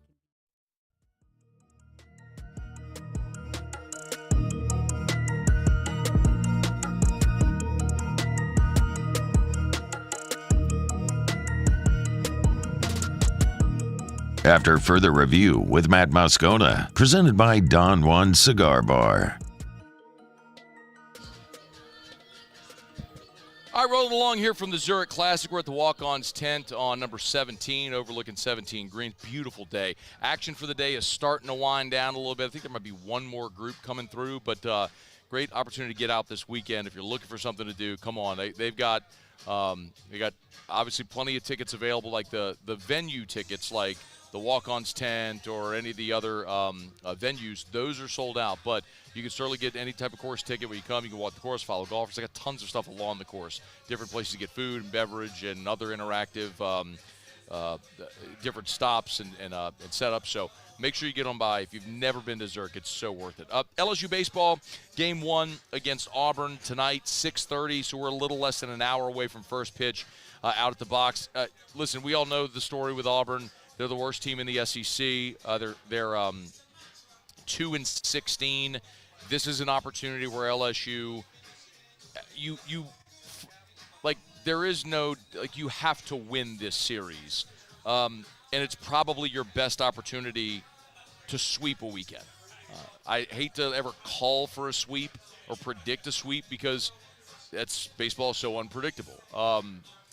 But if you're good enough over the course of 27 innings or maybe more, you got to take 2 games this weekend and hopefully sweep. Here was Jay Johnson on a struggling Auburn baseball team. I mean, I can just give you facts, and the facts are we lost 2 out of 3 to them last year with a team that won the national championship. And then you have, the top half of that order is still there, and it's the same players. Now, they've had some injuries that, and I don't really know where they're at with all of that right now in terms of how it affects this weekend. But it's a Omaha program 2 of the last 4 or 5 years that has a lot of pride. And again, just look through their opponents in the league, and it may seem, oh my gosh, how could that happen? A couple of things don't go your way, it can happen. LSU is kind of living proof of that. A couple things don't go your way, and you can look up and you're 2-16 in the league, or LSU being 5-13 in the league as they are right now. But ultimately, as the sample size grows, you are what your record says you are. And the truth is, Jay Johnson's right. Auburn has guys in that lineup that can hit. While they're 10th in the league in batting average at 274, they do have guys that can rake, and you do have guys that can cause some trouble on the base paths. Cooper Murray hits 350. He's got a dozen homers. He's a threat to leave the yard. Cooper Weiss leads the SEC in stolen bases. So if he gets on, it's get him on, get him over, get him in. So they have opportunities offensively, Auburn does. It's the flip side that's killed them. They're second from the bottom in the league in staff ERA, which is so odd for a Butch Thompson coach team. But even, Kendall Rogers told us when he was with us yesterday, they're just not a very good pitching staff. So, this is your opportunity. A staff ERA bumping up against 6, like your offense on a beautiful weekend in Baton Rouge when you're approaching May, when the weather's getting a bit warmer and the wind is blowing out, you have to go be offensive this weekend and not rely and hope that your pitching gets it done. Because as we talk about growing sample sizes, yes, Gates' jump last weekend was awesome. I believe with a large sample size, last week was the exception for Luke Holman, not the rule. Griffin Herring has been your best pitcher this year most consistently, certainly in conference play. Thatcher Hurd struck out the side on Tuesday night when we saw him in the 9th inning. That's encouraging. He got going about this time, second half of conference play last year when he started to find his groove and carried it through the postseason. So there's reasons to think it could improve, but I don't think you can rely on that if you're LSU. Speaking of Thatcher Hurd, Jay Johnson was asked before this series about Thatcher Hurd's role and importance going forward here. We put together some stuff with how he's most effective and, outlined it and putting all the work towards doing those things. And, obviously we know how talented he is and we know how productive he can be. And I think, I'm not even talking about Omaha, but the back of the SEC schedule, like he finished games against Alabama, against Auburn, against Georgia. And so I'm excited to roll him out there again.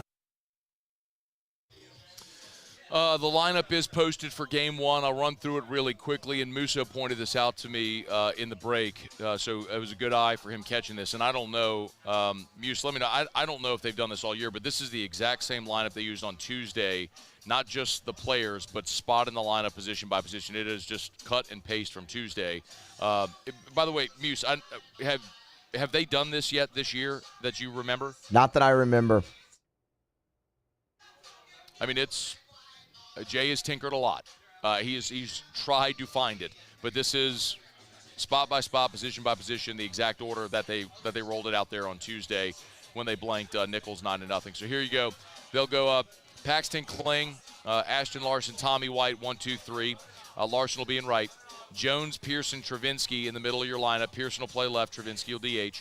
And then the bottom third, Braswell, Milam, and Milazzo catching again. So Kling, Larson, White, Jones, Pearson, Travinsky, Braswell, Milam, Milazzo, and Gage Jump will be on the bump again for LSU. One thing that I heard Jay Johnson say this week about the decision to throw Gage Jump in Game 1 was it kind of allows you the opportunity, because Luke Holman has been your most consistent pitcher all year, that if you end up needing to use your bullpen behind Jump, then you're not asking guys potentially to turn around Saturday, Sunday if Jump was pitching Game 2 and you wanted to use guys again.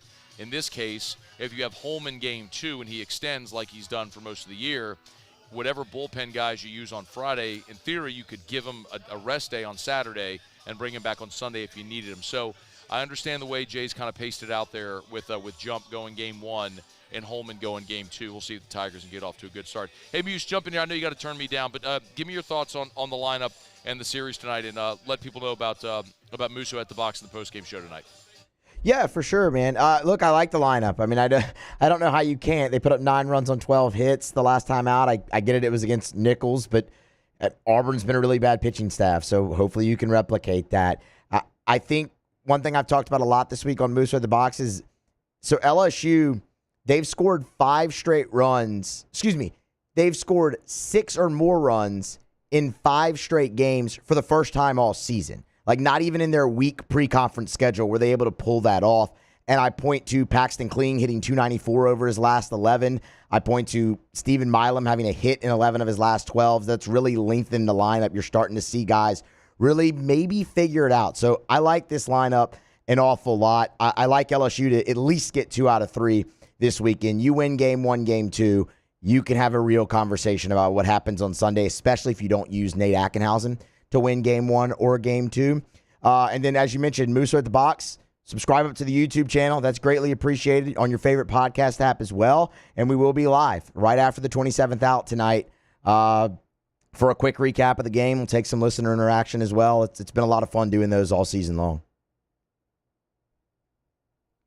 And thanks. Muse has done a great job. To put up daily content, to be that consistent is not an easy thing. He's done that for LSU baseball, especially through a trying season, which isn't always easy, especially. So make sure you're subscribed up to Musso at the Box. Musso goes live right when the game ends. He'll be live on YouTube doing a post-game recap. Muse, did you do your – I know Mincy sent us his picks. Did you do your picks? I did not. If you want to look at it really quickly, go ahead. I'll give Mince's and I have mine. Paulie, do we have the records from last week? Yeah, give me a second to pull it up. Okay, you go ahead. I'll throw out Mince's picks, and then I'll give mine. Muse, if you want to look up your 3, we'll go quickly here. All right, Mince, he's looking at Florida, Arkansas under 9. That's obviously a play looking at Hagen Smith going on Friday. He's got Florida, Arkansas under 9. He's going ULL on the money line at -150. and Louisiana Tech on the money line, minus 145. So, again, Mincy's 3 picks, under 9, Florida, Arkansas. ULL, minus 150 on the money line. Louisiana Tech money line, minus 145. My 3, Mincy and I agree. I have Florida, Arkansas, under 9. I'm going to ride that Hagen-Smith train. Even as good as Florida's been offensively, Hagen-Smith is awesome, and Arkansas can't score. So I'll go under. I'm with Mincy on that one, under 9. Florida, Arkansas. My other 2 are also unders. I'm going under 15.5 for Georgia and Texas A&M. I know A&M has been an offensive juggernaut, but 15.5 is a buttload of runs on a Friday night in this league. So Georgia A&M under 15.5, and I'm going out west for USC, Arizona State. Also too many runs. I'm going under 15 in USC, Arizona State tonight. Those are my picks. Paul, you got the updated standings?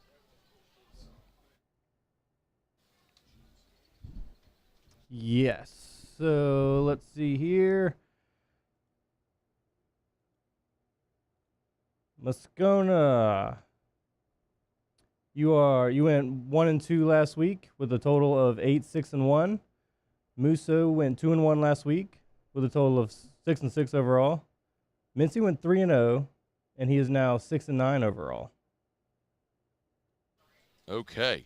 All right. Well, how does Muse only have 12 games picked? Did you miss a weekend, Muse? Yeah, remember the no, I missed a week because I was fixing the computer over here one day during the segment. Oh, awesome. All right. Do you want to give 3 plays for tonight? Sure. I got 3 for you. I like Kentucky, road favorite at South Carolina, minus $1.25. So I'll take Kentucky on the money line. I like Alabama on the road against Ole Miss. Ole Miss's pitching staff has been dreadful. Bama's got some guys that can swing it. So I'll take Alabama on the run line, minus 1.5 at even money. And then a series that Kendall Rogers brought up on Thursday when he was here with us, Oklahoma and Texas, the Red River shootout on the baseball diamond.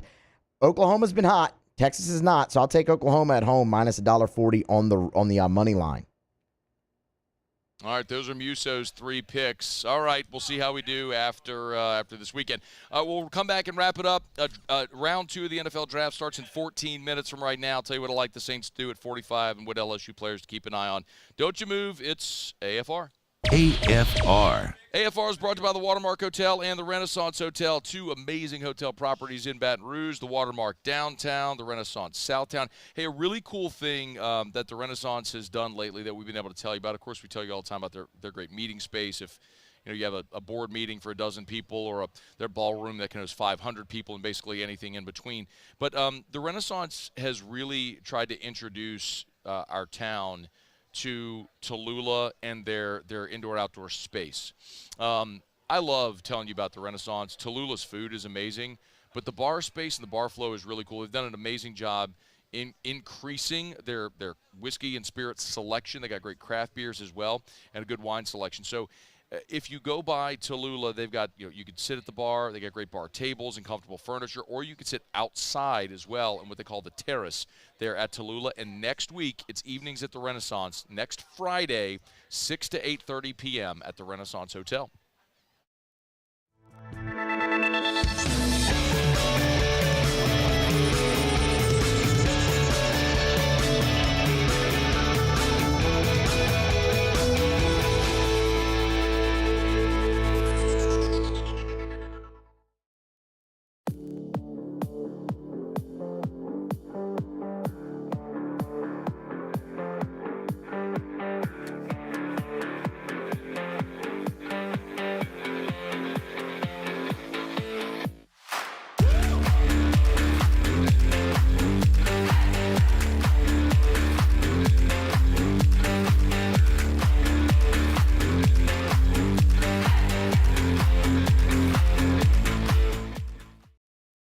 Breck teamed up to reimagine your parks, and you imagined big. With your help, we went to work, creating 12 beautiful community parks across the parish. A family-sized water park, miles and miles of trails, and parks just for your dogs. There are more places to splash, to explore, to run wild, and even soar. You imagined, we delivered. Gold. Breck, your #1 park system in the nation. Jerry and Benny Payne began Central Plumbing Company out of their driveway in Tanglewood Subdivision. 50 years later and 4 generations down the road, we continue to serve Baton Rouge and the surrounding areas for all of their plumbing needs. Residential, commercial, industrial, or hospitality, Central Plumbing is here 24/7, 365. We want to thank our customers, family, and friends for 50 years of success. And looking forward to 50 more. Power up your next project with John Deere Deals by Sunshine. Whether you're working hard or playing hard, our knowledgeable team will help you find the right product for you. Ask us about our amazing tractor package promotions. Learn more about what it means to be powered by sunshine at sunequip.com.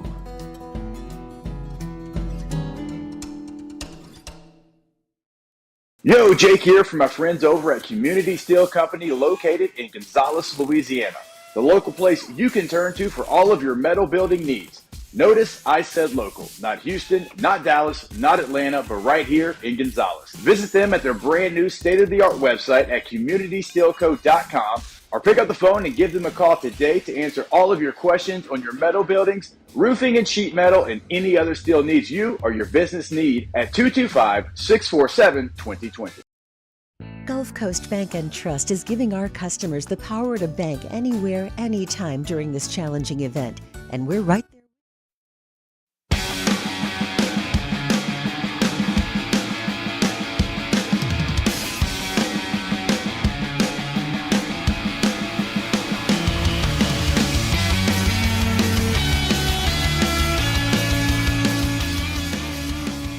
After further review with Matt Moscona, presented by Don Juan Cigar Bar. 10 minutes from right now, round 2 of the NFL draft gets underway. The Saints pick at 45. Here was Dennis Allen on Thursday night looking ahead to day 2 of the NFL draft. Well, obviously, when I get done here, we'll go up and kind of look at the board a little bit more, and we'll do a little bit of that tomorrow. But yeah, I think we got 13th pick tomorrow, so there's going to be 12 players that are going to go off the board before we get an opportunity to pick, unless we do something. So we'll see where that's at, and but there's some good players still left. Unless we do something. Like, any Saints draft conversation has got to include the caveat that you might do something. You might trade up. You might get aggressive, because it's just in their DNA. It's their approach. And as long as Mickey Loomis is the GM, that's always going to be something on the table. I think I told you this yesterday. I was doing a mock draft with our friends from 1010XL in Jacksonville. I can't remember if I told you this here, if maybe it was somewhere else, but they had media members who cover each, in each market make the selection. And so they were asking me if I felt that was a spot where the Saints might move back at 14. And I just laughed and said unequivocally no. Like, they're just not what they do. They're incapable of moving back. They are aggressive. They are moving up. They are looking for opportunities to move up and see if a player is there. So I will be very interested. And I think the most interesting question for the New Orleans Saints today is, I want to know how high I'm most interested in how high the Saints have Jackson Powers-Johnson on their board, because I think that's the target player. Larry Holder was with us in hour number 2, and Jackson Powers-Johnson is the center from Oregon, but he could play center or guard. And when Dennis Allen met with reporters about Taliese Fuaga, he said point blank, he is a tackle. Right tackle, left tackle, but he's a tackle. There was no mention of, hey, if Ramchik's healthy, you could play him at left guard. There was no mention of that. He is a tackle. So you still need a left guard. And again, the answer may be Nick Saldiveri, who you drafted a year ago. The answer may be signing a player like Andrews, or re-signing a player like Andrews Pete. I don't know. We'll see. But when Larry Holder was here in hour 2, he said Dane Brugler at The Athletic. On The Athletic's big board, right? The Athletic has a board just like any scout would, where you're ranking the players. They had Jackson Powers-Johnson, if I'm not mistaken, at 20. It was either 23 or 20. They had him in the top 30. Definitely a first-round grade as like the 23rd best prospect in this draft. Well, if the Saints think something similar, right, because if the Saints have that player graded that high and he's sitting there at 32, they're moving up to the first pick of round 2 to get him. I'm not saying they're going to do that. I don't know what their board looks like, but that's the player that you got to keep an eye on, Because if that guy at a position of need that they have a first-round grade on and they can get him in round 2, and if you have to take one of those 5th-round picks or a future 4 or something like that to move up 10 spots or 13 spots to take a player that you have a first-round grade on, and you can get essentially what you feel is 2 first-round offensive linemen, you have solved your most gigantic question mark on this team in the early minutes of day 2 of the draft. And then everything after this becomes lanyard, need, best available, all that sort of stuff. So that's what I would love to see happen. If there is an opportunity for the Saints to get Jackson Powers Johnson, I just have no idea what they think of him. If they stay put at 45, my dream scenario, realistically, I think is Keon Coleman. If Keon Coleman out of Florida State is on the board at 45, I'm ecstatic. I'm doing backflips. The Saints get their tackle. They get their slot wide receiver. Big body, freak show, catches everything. That's what I would love to see if it could play out that way. Muse, Paul, I'll get to you in a second. I want to hear what you have to say. We're brought to you by Evermore. I can't actually, when I get out of here, I'm going to go pull into a gas station, give me a big old bottle of Evermore. I need to hydrate, even just standing outside. Superior hydration. Remember, it's natural artesian water, and it's a local company. Evermore is national distribution. Convenience stores and grocery stores and supercenters all over the country, and they're right there on the North Shore. Evermore.com, EVAMOR, EVAMOR.com for Evermore. It's natural artesian water. If you're looking for a true alkalinity, you want Evermore. You want a superior product. Evermore, Evermore.com, EVAMOR. All right, Muse, Paulie, I want to know who you want at 45. Muse, go. They're probably going to go receiver, but I'll say they go Ruke Aro from Clemson.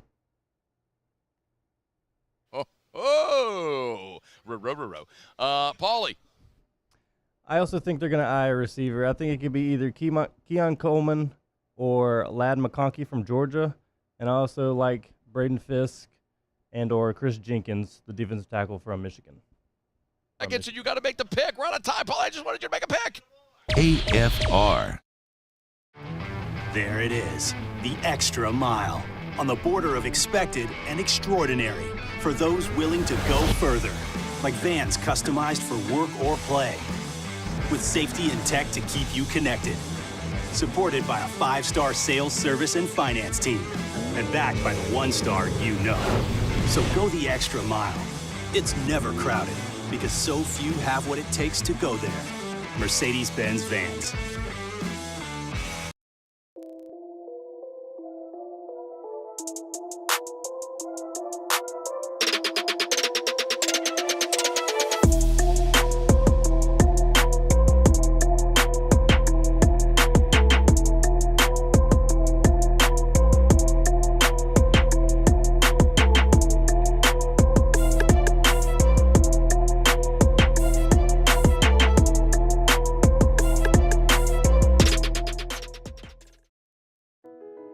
I've been doing business with Luba for 25 years.